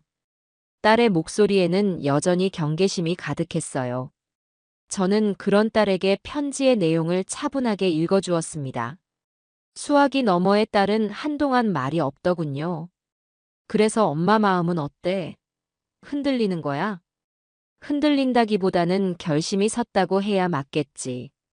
엄마는 네 오빠에게 마지막 기회를 한번 줘볼까 한다. 엄마, 또 속는 거라니까. 저 인간이 저런 식으로 나온 게 한두 번이야? 그때만 위기 모면하려고 하고 나오면 또 똑같을 거라고. 알아. 나도 다 알아. 그래서 이번에는 그냥 용서해 주려는 게 아니야. 아주 혹독하고 무서운 족쇄를 채워서 꺼내줄 생각이다. 다시는 딴 생각을 품지 못하도록. 그러려면 민정이 너의 도움이 꼭 필요하다. 제 목소리에 담긴 결연함을 느꼈는지 민정이도 더 이상 반대하지는 않았습니다. 알았어, 엄마. 엄마의 결정이라면 나는 따를게. 내가 뭘 도우면 되는데? 일단 네가 선임한 변호사님께 연락해서 조건부 합의서를 최대한 구체적이고 강력하게 작성해달라고 부탁 좀 해다오. 그리고 며느리 정미좀 변호사 사무실로 나오라고 연락해야겠다. 저는 민정이와의 통화를 마치고 곧바로 며느리에게 전화를 걸었습니다. 제 번호가 뜨자마자 며느리는 거의 울먹이는 목소리로 전화를 받았어요. 어머니. 전화하셨네요. 저 정말 잘못했어요. 제가. 울음소리는 집어치우고 내 말 똑똑히 들어라. 너 네 남편을 정말 꺼내고 싶으냐? 네, 네. 그럼요, 어머니. 뭐든지 다 할게요. 좋다. 그럼 오늘 오후 2시까지 민정이가 알려주는 변호사 사무실로 혼자 오너라. 단 조건이 있다. 와서 내 말에 토 한 번이라도 달거나 불평하거나 못하겠다고 버티면 그 자리에서 모든 이야기는 끝이고 네 남편은 그대로 징역 살게 될 줄 알아라. 명심해. 이건 내가 베푸는 마지막 자비이자 너희 부부에게 주어진 마지막 기회니까. 제 서슬 퍼런 말에 며느리는 네, 어머니. 명심하겠습니다. 절대로 토 달지 않겠습니다. 하고 몇 번이나 다짐을 하고 나서야 전화를 끊었습니다. 그날 오후 저는 민정이와 함께 변호사 사무실에서 며느리를 만났습니다. 며느리는 며칠 사이에 반쪽이 된 얼굴로 저희 앞에 고개를 푹 숙이고 앉았어요. 변호사는 미리 준비해둔 서류를 테이블 위에 올려놓았습니다. 서류의 제목은 합의서 및 갱생각서라고 적혀 있었죠. 변호사가 각서의 내용을 하나하나 낭독하기 시작했습니다. 첫째, 피고인 이기석은 본 사건에 대해 피해자인 어머니 김순영님께 진심으로 사죄하며 향후 어떠한 경우에도 어머니의 재산을 탐하거나 경제적 지원을 요구하지 않을 것을 약속한다. 둘째, 피고인 이기석은 석방 후 1개월 이내에 구직 활동을 시작하여 3개월 안에 반드시 취업할 것을 약속한다. 직종은 불문하며 일용직이라도 상관없다. 중요한 것은 스스로의 땀으로 돈을 번다는 사실이다. 셋째, 취업 후 발생하는 모든 급여는 피고인이 임의로 처분할 수 없으며 전액 어머니 김순영님의 계좌로 자동 이체되도록 설정한다. 어머니는 이 금액으로 아들 부부의 공과금 및 최소한의 생활비를 관리 및 지급하며 나머지는 아들 부부의 미래를 위해 저축한다. 넷째, 피고인의 배우자 이정민은 본 사건의 방조 및 교사 책임을 통감하며 석방 후 1개월 이내에 관할 주민센터의 교양 프로그램 및 심리 상담 프로그램에 등록하여 6개월 이상 성실하게 이수할 것을 약속한다. 모든 과정은 증빙 자료를 통해 어머니께 보고해야 한다. 다섯째, 피고인 이기석과 배우자 이정민은 위에 명시된 모든 사항을 성실히 이행할 것을 약속하며 만일 단 하나의 조항이라도 위반할 시 본 합의는 즉시 무효가 되며 피해자 김순영님은 언제든지 고소를 다시 진행할 수 있고 피고인들은 이에 대한 모든 민형사상 책임을 감수할 것에 동의한다. 각서의 내용이 하나씩 읽힐 때마다 며느리 정미의 얼굴이 하얗게 질려갔습니다. 특히 월급을 모두 제게 맡겨야 한다는 조항과 자신이 심리 상담을 받아야 한다는 조항에서는 거의 기절할 것 같은 표정을 짓더군요. 어머니 이건 너무 심하신 거 아니에요? 저희 보고 어떻게 살라고. 며느리가 저도 모르게 불만을 터뜨리자마자 옆에 있던 민정이가 얼음장처럼 차가운 목소리로 말을 잘랐습니다. 심하다고요? 이게 심해요, 새언니. 어머니 재산 훔쳐서 감옥 가는 것보다 이게 더 심해요? 지금 새언니랑 오빠는 범죄자예요, 범죄자. 그런 사람들에게 엄마가 마지막 기회를 주시는 건데 지금 그걸 가지고 심하다, 안 심하다 따질 처지예요? 민정이의 호통에 며느리는 다시 입을 꾹 다물었습니다. 저는 그런 며느리를 지그시 바라보며 말했죠. 정미야, 이건 벌이 아니야. 너희가 다시는 잘못된 길로 빠지지 않도록 내가 만들어주는 안전장치다. 너희는 아직 돈을 관리할 능력도 올바른 생각을 할 능력도 부족해. 그러니 내가 옆에서 도와주겠다는 거다. 이게 싫으면 지금이라도 괜찮다. 이 각서 찢어버리고 네 남편은 그냥 법대로 징역 살게 하면 돼. 선택은 네가 하는 거야. 며느리는 한참 동안이나 각서와 제 얼굴을 번갈아 쳐다보며 갈등했습니다. 그 짧은 순간 며느리의 머릿속에서는 수만 가지 계산이 오고 갔겠죠. 하지만 결국 남편을 감옥에 보내는 것보다는 이 굴욕적인 각서를 받아들이는 것이 낫다고 판단한 모양입니다. 알겠습니다, 어머니. 어머니 말씀대로 다 할게요. 결국 며느리는 떨리는 손으로 각서에 자신의 이름을 쓰고 옆에 준비된 인주의 엄지손가락을 찍어 지장을 눌렀습니다. 그 모습을 보고 나서야 저는 변호사에게 고개를 끄덕였습니다. 며칠 뒤 저희가 제출한 합의서가 받아들여져 아들 기석이는 집행유예로 풀려나게 되었습니다. 저는 민정이와 함께 구치소 앞으로 아들을 마중 나갔습니다. 굳게 닫힌 철문이 열리고 며칠 사이에 수척해질 대로 수척해진 아들이 터덜터덜 걸어 나왔습니다. 아들은 저와 민정이를 발견하고는 그 자리에 우뚝 멈춰 섰습니다. 그리고는 아무 말 없이 저희를 향해 큰 절을 올렸습니다. 차가운 아스팔트 바닥에 이마를 대고 한참 동안이나 일어나지 않았죠. 저는 그런 아들에게 다가가 미리 준비해 온 두부 한 모를 내밀었습니다. 먹고 지난 일은 다 잊어라. 그리고 새로 시작하는 거다. 이건 네 인생의 마지막 기회야. 이 기회를 네 발로 차버리면 그때는 나도 더 이상 네 어미가 아니다. 아들은 말없이 두부를 받아들고 그 자리에서 와작와작 씹어 삼켰습니다. 눈에서는 뜨거운 눈물이 쉴 새 없이 흘러내리고 있었죠. 집으로 돌아오는 차 안에서는 아무도 말이 없었습니다. 그것은 행복한 해후가 아니었어요. 길고도 험난한 새로운 시작을 알리는 무거운 침묵이었습니다. 저는 창밖을 바라보며 부디 제 아들이 이 마지막 기회를 헛되이 날려버리지 않기만을 간절히 기도했습니다.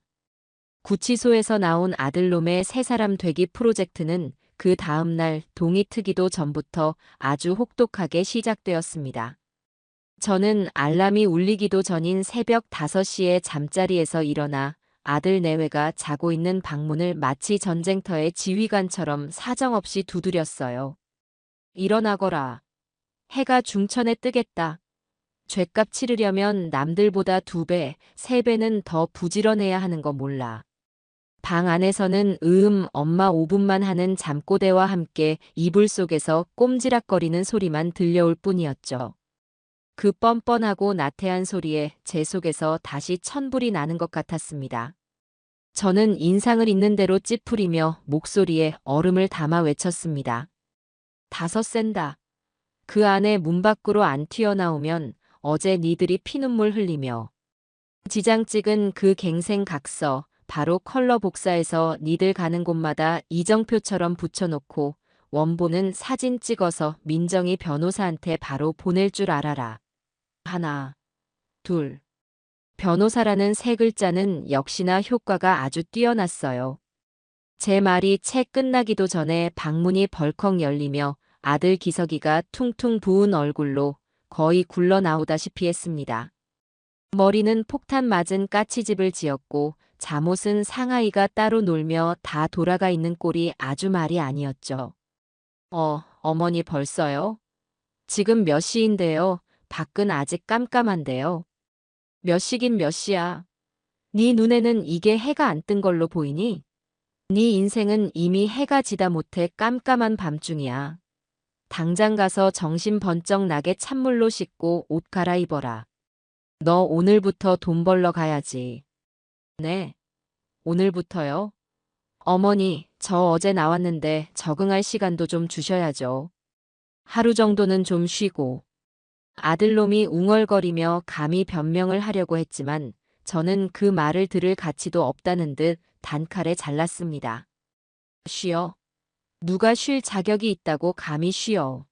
너 나라에서 주는 공짜 밥 먹으면서 며칠 동안이나 편하게 쉬었잖아. 이제 그 밥값 해야지. 30분 준다. 그 안에 사람이 사는 꼴로 준비 못하면 오늘부터 국물도 없을 줄 알아. 제 서슬 퍼런 기세에 아들은 더 이상 아무 말도 못하고 비틀거리는 걸음으로 좀비처럼 화장실로 향했습니다. 잠시 후 안방에서 들려오는 소란에 잠이 깬 며느리 정미도 잔뜩 불만스러운 얼굴로 거실에 나왔어요. 어머니, 아무리 그래도 너무하세요. 사람이 잠은 자야 일을 하죠. 그리고 아침밥은요? 밥은 주셔야 내보내죠. 밥. 밥은 일하러 가서 흙바닥에 앉아 먹는 밥이 제일 꿀맛인 법이야. 어디 일도 안 하고 빈둥거리는 사람 입에 쌀밥이 넘어가니? 그리고 너도 마찬가지야. 너는 오늘부터 주민센터 가서 무슨 교양 프로그램이 있는지 싹 다 알아보고 제일 한심한 너한테 어울릴 만한 걸로 당장 등록해라. 어제 각서의 배우자 이정민은 하고 시작하는 네 번째 조항. 벌써 잊었어? 아니, 그걸 꼭 오늘부터 해야 해요? 저도 어제 남편 때문에 심장이 철렁해서 놀란 것 때문에 몸살 날 지경인데. 몸살? 네가 한 게 뭐가 있다고 몸살이나. 진짜 뼈마디가 쑤시는 몸살이 뭔지 구경하고 싶으면 계속 그렇게 소파에 누워서 불평만 하고 있어 봐라. 내가 아주 뼈저리게 느끼게 해줄 테니. 제 싸늘한 말에 며느리는 입을 오리처럼 삐죽 내밀면서도 더 이상 토를 달지는 못했습니다. 그렇게 저희 집의 새로운 아침은 보이지 않는 팽팽한 전쟁으로 시작되었죠. 아들놈은 허둥지둥 옷을 갈아입고 나왔고, 저는 그런 아들의 손에 다이소에서 어제 미리 사온 빨간 목장갑 한 켤레와 제 낡은 등산용 보온병을 쥐어주었습니다. 보온병 안에는 밤새 푹 끓인 뜨거운 보리차를 가득 담아두었죠. 자, 이거 들고 당장 따라 나와라. 저는 앞장서서 집을 나섰고 아들은 자기가 지금 어디로 끌려가는지도 모르는 어리둥절한 표정으로 제 뒤를 따랐습니다. 아직 어둠이 채 가시지 않은 새벽 공기는 칼날처럼 차가웠어요. 저는 아들을 데리고 버스를 타고 동네에서 가장 큰 인력시장으로 향했습니다. 버스 정류장 근처 너른 공터에 자리한 인력시장에는 저희처럼 새벽 이슬을 맞으며 나온 사람들이 이미 수십 명 모여 있었습니다. 저마다 두꺼운 외투깃을 세우고 하얀 입김을 뿜으며 담배를 피우거나 종이컵에 담긴 믹스커피를 마시며 멍하니 허공을 바라보고 있었죠. 그들의 얼굴에는 삶의 고단함과 절박함이 고스란히 새겨져 있었습니다. 자, 여기가 네 첫 번째 직장이다. 여기서 기다리고 있으면 조금 있다 봉고차들이 와서 일할 사람들을 태워갈 게다. 오늘 네 일당은 네가 얼마나 절박하게 손을 드느냐에 달려 있어. 알겠니? 아들은 생전 처음 보는 낯설고 거친 풍경에 어쩔 줄을 몰라 하며 제 등 뒤에 숨으려고만 했습니다. 주변의 거친 인상의 아저씨들이 웬 멀끔한 놈이 엄마 손 잡고 왔네 하는 표정으로 흘끔흘끔 쳐다보는 시선이 부끄럽고 무서웠던 모양이에요. 어머니 저는 이런 거 한 번도 안 해봤는데. 제가 여기서 뭘 할 수 있을까요? 저 사람들 좀 보세요. 다들 엄청 힘세 보이는데. 누가 처음부터 잘하는 사람이 어디 있니? 세상에 쉬운 일은 하나도 없어. 가서 시키는 대로만 열심히 하면 돼. 몸살이지 말고 꾀부리지 말고 정직하게 땀 흘려서 돈 버는 게 어떤 건지 오늘 하루 동안이라도 뒷뼈에 새기고 오너라. 잠시 후 정말 제 말대로 미래건설, 강남인테리어 같은 상호가 쓰인 낡은 봉고차들이 매연을 내뿜으며 하나둘씩 도착하기 시작했습니다. 차에서 내린 작업 반장으로 보이는 사람들이 오늘 강남 신축 빌라 현장 가서 벽돌 나를 사람 2명. 힘 좋은 사람. 아파트 리모델링 현장 가서 폐자재 치울 사람 1명. 깔끔한 사람. 하고 외치자 기다리고 있던 사람들이 마치 먹이를 발견한 짐승들처럼 우르르 몰려들었어요. 아들은 그 살벌한 기세에 눌려 뒤로 주춤주춤 물러서기만 했죠. 저기요. 사장님. 여기 처음 나온 젊은 사람 하나 있는데 보기보다 힘은 장사요. 아무 일이나 한번 줘보쇼. 속는 셈 치고. 제가 보다 못해 직접 나서서 가장 인상이 좋아 보이는 반장님을 붙잡고 아들을 가리키며 외쳤습니다. 제 목소리에 반장님이 저희 쪽을 보더니 아들의 위아래를 엑스레이 찍듯 훑어보고는 마뜩짠타는 표정으로 말했어요. 아이고 어머님. 아드님이신가 본데 너무 곱상하게 생겨서 이런 험한 일은 못할 것 같은데요. 저 하얀 손으로 벽돌 한번 만져봤겠습니까?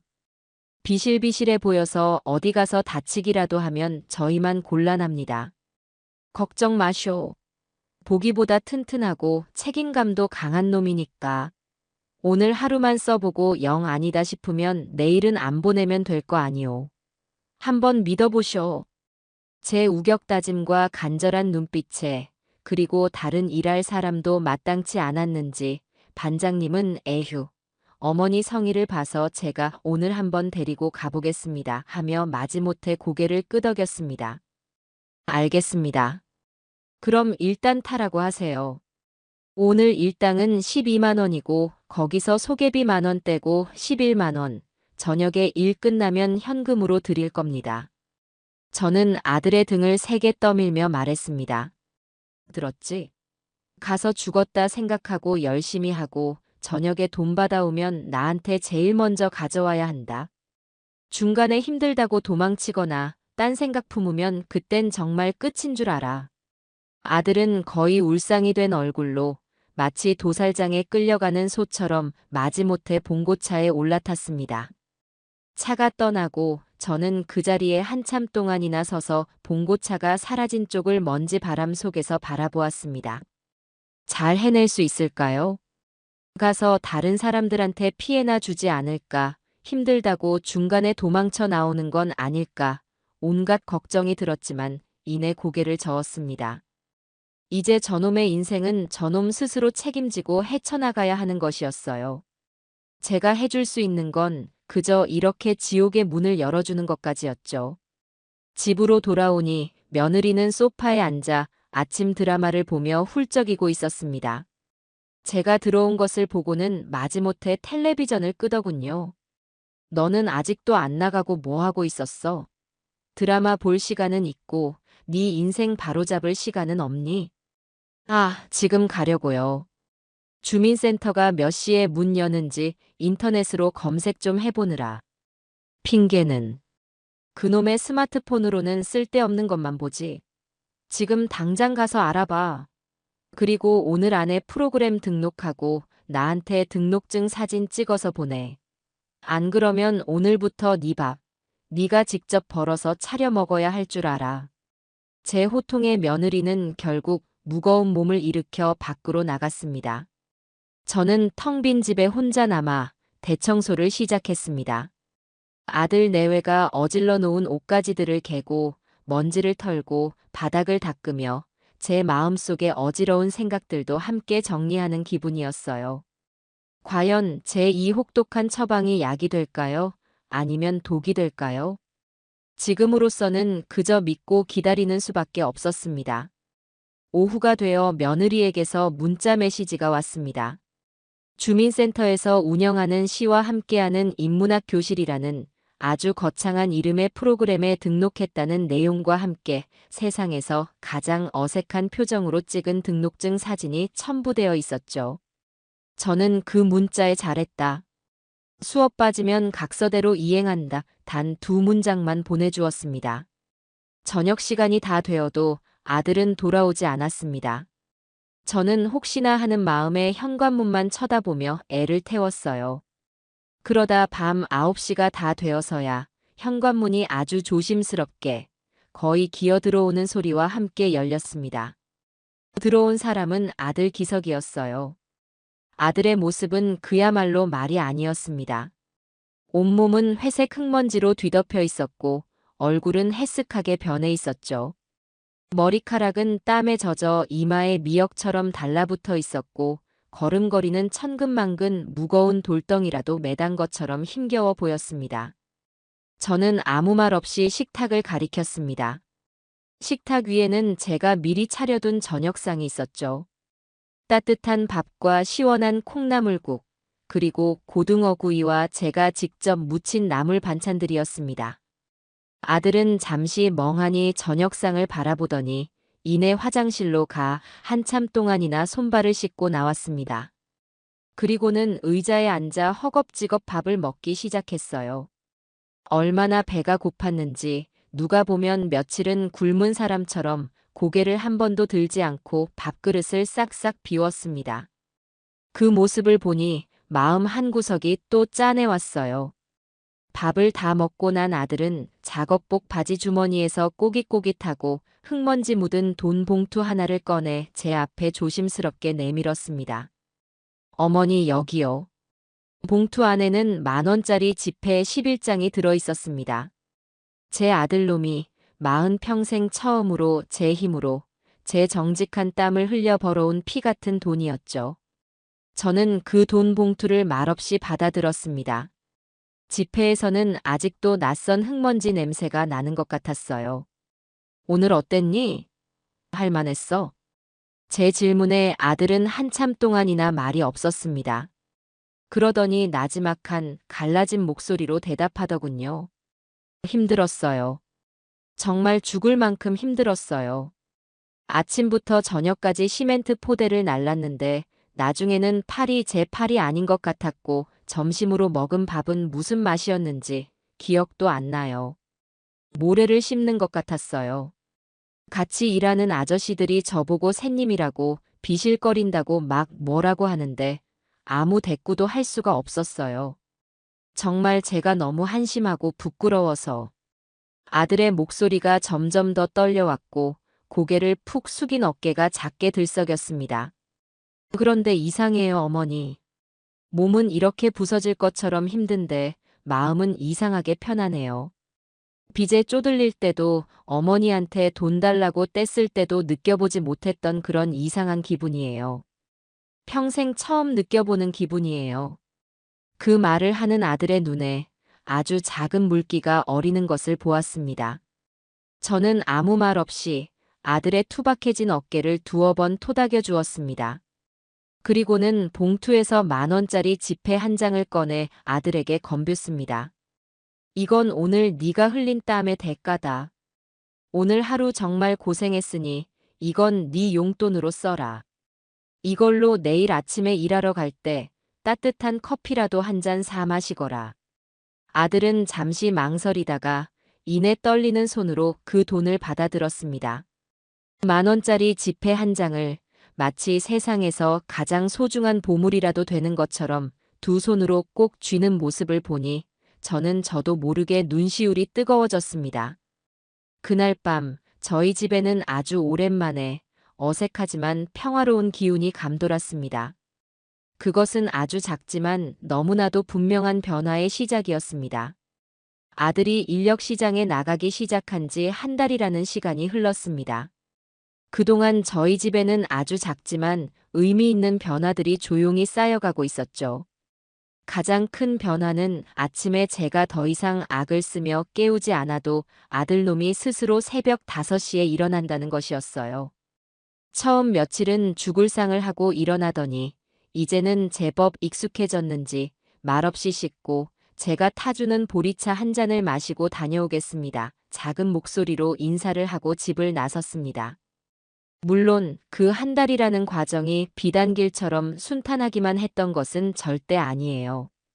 일주일쯤 지났을까요? 장대비가 쏟아지던 어느 날 아침에는 어머니, 오늘 같은 날은 공사 현장 일이 없대요. 인력시장 나가봤자 허탕이에요라며 이불 속에서 꼼짝도 안 하려고 꾀를 부리기도 했죠. 또 어떤 날은 어제 같이 일하던 아저씨랑 시비가 붙어서 싸웠는데 오늘 그 현장 가기 너무 껄끄러워요라며 어린애처럼 투정을 부리기도 했습니다. 그럴 때마다 저는 조금도 봐주지 않았습니다. 비가 오면 우비를 입고 가서 실내에서 할 수 있는 다른 일이라도 찾아봐야지. 언제까지 날씨 탓만 하고 살래? 그리고 싸웠으면 네가 먼저 가서 죄송하다고 사과하고 풀어야지. 40살 먹은 놈이 애들처럼 편 가르고 왕따 놀이할 거야? 당장 못 일어나. 제 호통에 억지로 집을 나서는 아들의 뒷모습을 볼 때면 제 마음도 편치만은 않았습니다. 내가 너무 심하게 하나 저러다 엇나가는 건 아닐까 하는 걱정이 들기도 했지만 저는 그때마다 마음을 다잡았습니다. 지금 어설프게 동정심을 보였다가는 지난 한 달의 노력이 모두 수포로 돌아갈 게 뻔했으니까요. 며느리 정미도 마지못해 일주일에 2번씩 주민센터 시와 함께하는 인문학 교실에 나갔습니다. 처음에는 어머니 가봤자 다 늙은 할머니들밖에 없고 맨날 똑같은 시나 읽고 있으니 재미도 하나도 없어요라며 온갖 불평을 늘어놓았지만 제가 눈 하나 깜짝하지 않자 결국 포기한 듯 했습니다. 그러던 어느 날 며느리가 인문학 교실에서 받아왔다며 삐뚤빼뚤한 글씨로 쓴 A4 용지 한 장을 제게 툭 던지듯 내밀더군요. 풀꽃이라는 제목의 짧은 시였어요. 내용은 자세히 보아야 예쁘다, 오래 보아야 사랑스럽다, 너도 그렇다 하는 저도 몇 번 들어본 적 있는 아주 유명한 시였죠. 이게 뭐냐? 숙제 검사라도 해달라는 거냐? 제가 퉁명스럽게 묻자 며느리가 우물쭈물하며 대답했습니다. 그냥 거기서 다 같이 한번 따라서 써보라고 해서 써봤어요. 그런데 선생님이 제가 쓴 걸 보더니 글씨는 엉망이지만 진심이 느껴진다고 잘 썼다고 칭찬해 주셨어요. 저는 아무 말 없이 며느리가 건넨 종이를 받아들고 한참을 들여다보았습니다. 정말 글씨는 초등학생이 쓴 것처럼 엉망이었지만 꾹꾹 눌러 쓴 정성은 느껴졌어요. 저는 그 종이를 들고 부엌으로 가 냉장고 문에 자석으로 반듯하게 붙여두었습니다. 며느리는 그 모습을 보고는 조금 놀란 듯 하면서도 싫지는 않은 표정으로 제 눈치를 살폈어요. 그날 이후로 며느리의 불평이 아주 조금은 줄어들었습니다. 아들놈이 한 달 동안 꼬박꼬박 벌어온 돈은 제 통장에 차곡차곡 쌓여갔습니다. 하루도 빠짐없이 흙먼지 묻은 봉투를 제게 내밀면 저는 그 자리에서 꼼꼼하게 돈을 세어보고 수고했다 한마디와 함께 10,000원짜리 한 장을 용돈으로 건네고 나머지는 모두 저축했어요. 그렇게 모인 돈이 어느새 200만 원을 훌쩍 넘겼죠. 아들 내외는 그 돈이 다 어디로 가는지, 어머니가 혹시 다른 데 쓰는 건 아닌지 궁금해하는 눈치였지만 감히 제게 묻지는 못했습니다. 저는 그 돈을 그냥 통장에 넣어두지만은 않았어요. 민정이의 도움을 받아 아들 내외의 이름으로 된 주택 청약 통장을 각각 만들어 매달 10만 원씩 넣어주었고 남은 돈으로는 두 사람의 이름으로 된 작은 적금을 들었습니다. 그리고는 통장 거래 내역을 캡처해서 가끔씩 식탁 위에 실수로 올려두곤 했죠. 처음에는 그걸 보고도 아무 말 없던 아들 내외가 어느 날 저녁 식사 시간에 조심스럽게 입을 열었습니다. 어머니, 저 혹시 저희 이름으로 청약 통장 만드셨어요? 봤냐? 그래, 만들었다. 너희도 이제 나이가 있는데 언제까지 남의 집 전전하며 살래? 지금부터 한 푼, 두 푼 모아서 나중에 작더라도 니들 이름으로 된 집 한 칸은 있어야지. 제 무심한 대답에 아들과 며느리는 잠시 아무 말도 하지 못했습니다. 며느리는 고개를 숙인 채 밥만 먹었고 아들놈은 복잡한 표정으로 저를 바라보았죠. 그날 이후 아들은 일을 나가서 다치지 않으려고 더 조심하는 것 같았고 며느리는 주민센터에 가서도 예전처럼 구석에 앉아 딴짓만 하지는 않는 모양이었습니다. 하지만 사람의 본성은 그렇게 쉽게 변하는 것이 아니겠지요. 아들이 일을 나간 지 한 달이 거의 다 되어갈 무렵 작은 사건이 하나 터졌습니다. 그날따라 아들이 저녁 늦게까지 돌아오지 않았어요. 전화를 해도 받지를 않았죠. 저는 혹시나 공사 현장에서 무슨 사고라도 난 건 아닌가 싶어 온갖 나쁜 상상을 하며 발을 동동 굴렀습니다. 밤 11시가 다 되어서야 아들놈이 비틀거리는 걸음으로 집에 들어왔습니다. 얼굴은 시뻘겋게 달아올라 있었고 온몸에서는 역한 술 냄새가 진동을 했죠.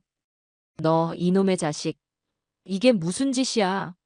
전화는 왜 안 받고 이 시간까지 어딜 싸돌아다니다가 술까지 마시고 들어와. 제가 고함을 지르자 아들이 혀가 꼬인 목소리로 대답했습니다. 어머니, 제가 오늘 월급날이라고 반장님이랑 아저씨들이 한잔하자고 해서. 딱 한 잔만 마신다는 게. 월급날? 월급은 어딨는데. 네가 번 돈 나한테 먼저 가져오기로 한 약속은 잊었어?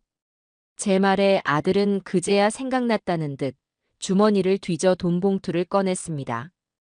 그런데 봉투가 평소보다 훨씬 가벼웠어요. 돈을 세어보니 거의 10만 원 가까이 비었습니다. 이건 뭐야? 돈이 왜 이것밖에 없어? 나머지 돈은 어디 갔어? 그게 제가 아저씨들한테 한턱 쏜다고 술값을 좀 냈어요. 제가 막내니까 그래도 된다고 해서.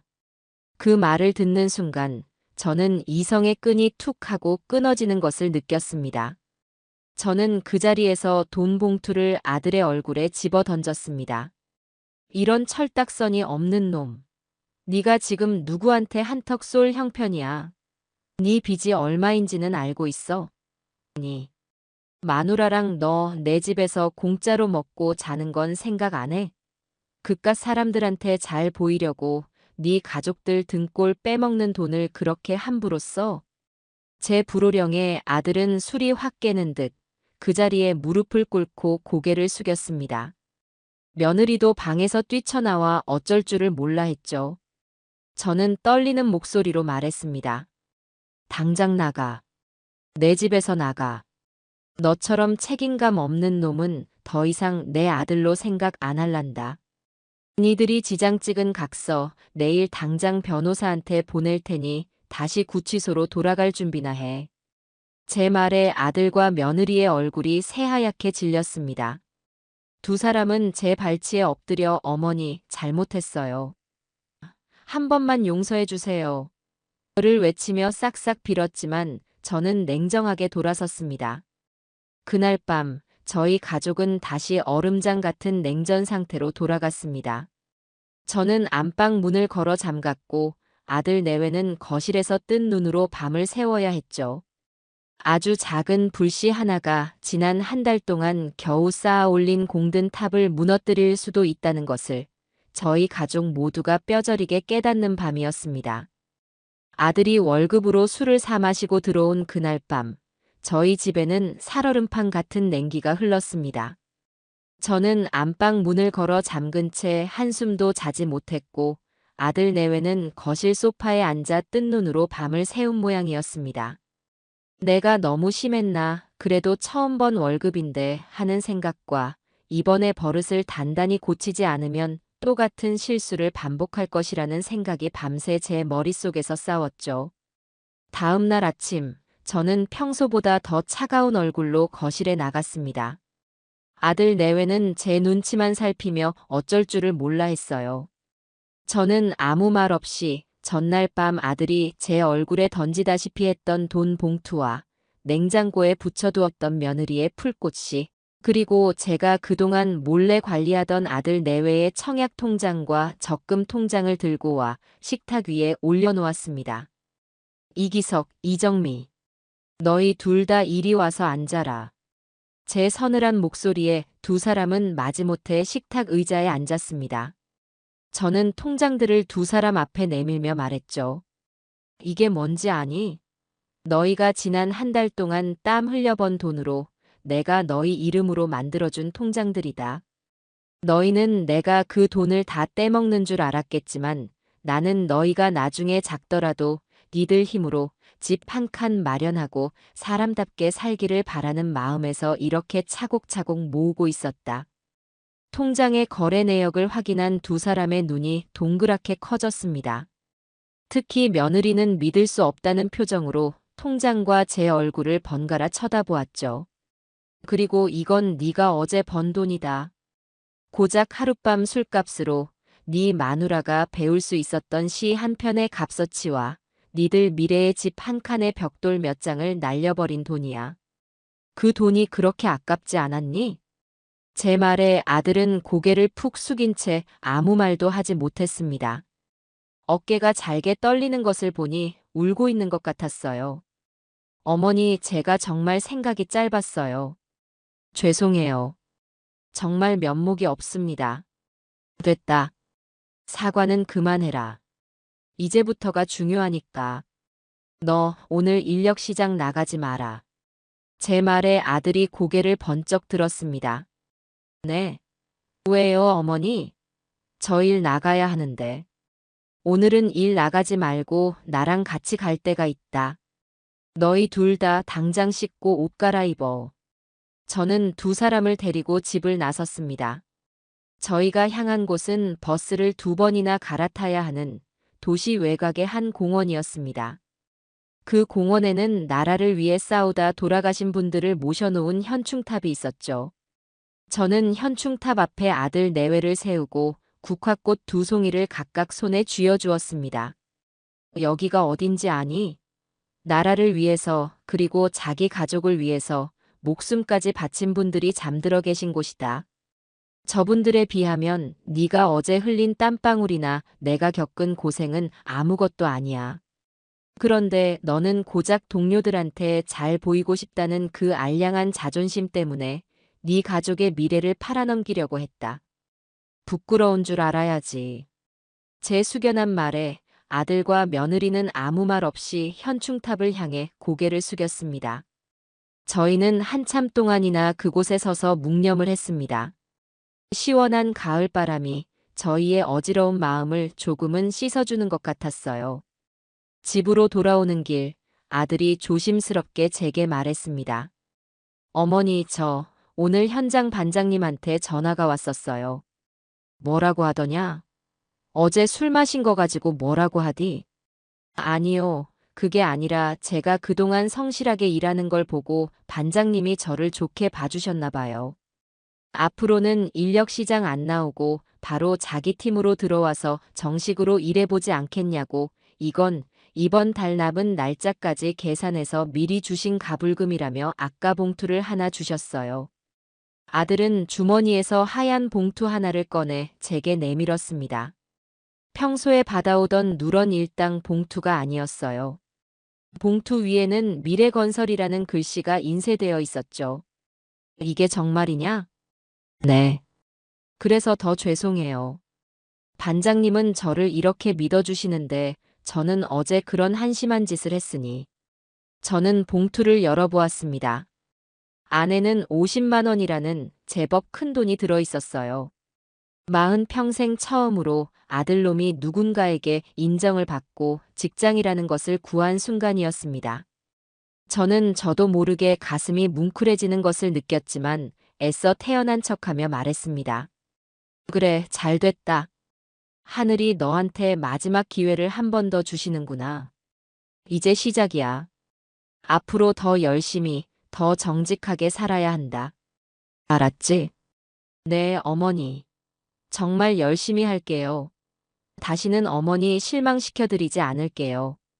그날 저녁, 저는 아주 오랜만에 실력 발휘를 해서 푸짐한 저녁상을 차렸습니다. 아들이 좋아하는 갈비찜도 하고 잡채도 만들었죠. 아들 내외는 정말 맛있게 밥을 먹었고 식탁에는 어색하지만 따뜻한 웃음소리가 오고 갔습니다. 그런데 인생이라는 것이 어찌 좋은 일만 있겠습니까? 행복은 늘 예고 없이 찾아오는 불행과 함께 오는 법일까요?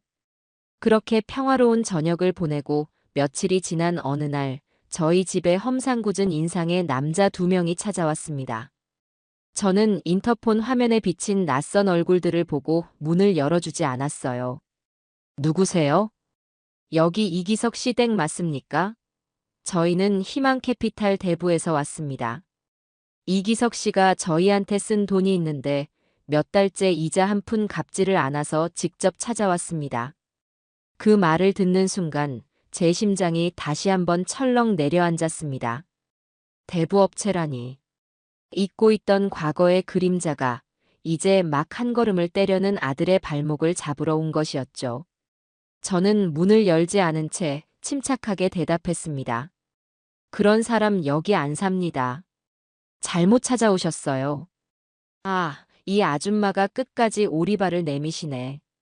우리가 주소랑 가족관계까지 다 알아보고 왔는데. 문 안 열어. 이 문짝 확 부숴버리기 전에 빨리 열어. 문 밖에서 고함 소리와 함께 문을 발로 쾅쾅 차는 소리가 들려왔습니다. 저는 덜컥 겁이 났지만 애써 마음을 다잡고 스마트폰으로 112를 눌렀습니다. 제가 경찰에 신고하는 소리를 들었는지 문 밖의 남자들은 두고 봐. 내일 또 올 테니 그때는 가만 안 둬. 하고 욕설을 퍼붓고는 사라졌습니다. 그날 밤 집에 돌아온 아들에게 이 사실을 이야기하자 아들의 얼굴이 새하얗게 질렸습니다. 그게 그러니까 예전에 친구랑 같이 작은 인터넷 쇼핑몰 사업한다고 빌렸던 돈인데 일이 잘 안 돼서 그동안 이자도 못 내고 있었어요. 죄송해요, 어머니. 또 어머니 걱정만 끼쳐드리고 정말 죄송해요. 아들은 제 앞에 무릎을 꿇고 빌었습니다. 며느리도 옆에서 어쩔 줄을 몰라 하며 울먹이고 있었죠. 예전 같았으면 저는 이런 왼수 같은 놈. 넌 대체 사고를 몇 개나 치고 다니는 거야? 하고 소리를 지르며 아들의 등짝을 때렸을 겁니다. 하지만 저는 그러지 않았어요. 한 달 동안 아들이 보여준 변화와 오늘 아침 현충탑 앞에서 다짐했던 그 눈빛을 믿어보기로 했으니까요. 일어나거라.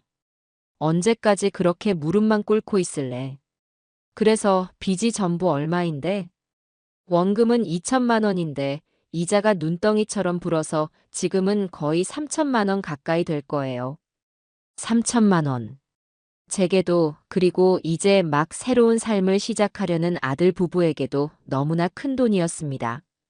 한숨이 절로 나왔지만 저는 주저앉지 않았습니다. 알겠다. 내일 당장 민정이한테 연락해서 우리가 어떻게 해야 할지 상의해보자. 혼자 끙끙 앓는다고 해결될 문제는 아니야.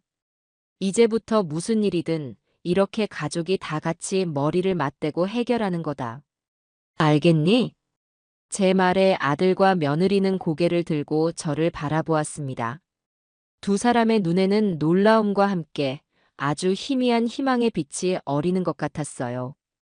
다음 날 저희 네 식구는 모두 거실에 모였습니다. 민정이는 대부업체에서 보낸 독촉장을 꼼꼼히 살펴보더니 이내 코웃음을 치며 말했습니다. 이거 완전 날강도들이네. 이자율이 법정 최고 이자율을 훨씬 넘잖아. 명백한 불법 사채야. 엄마, 오빠. 너무 걱정하지 마.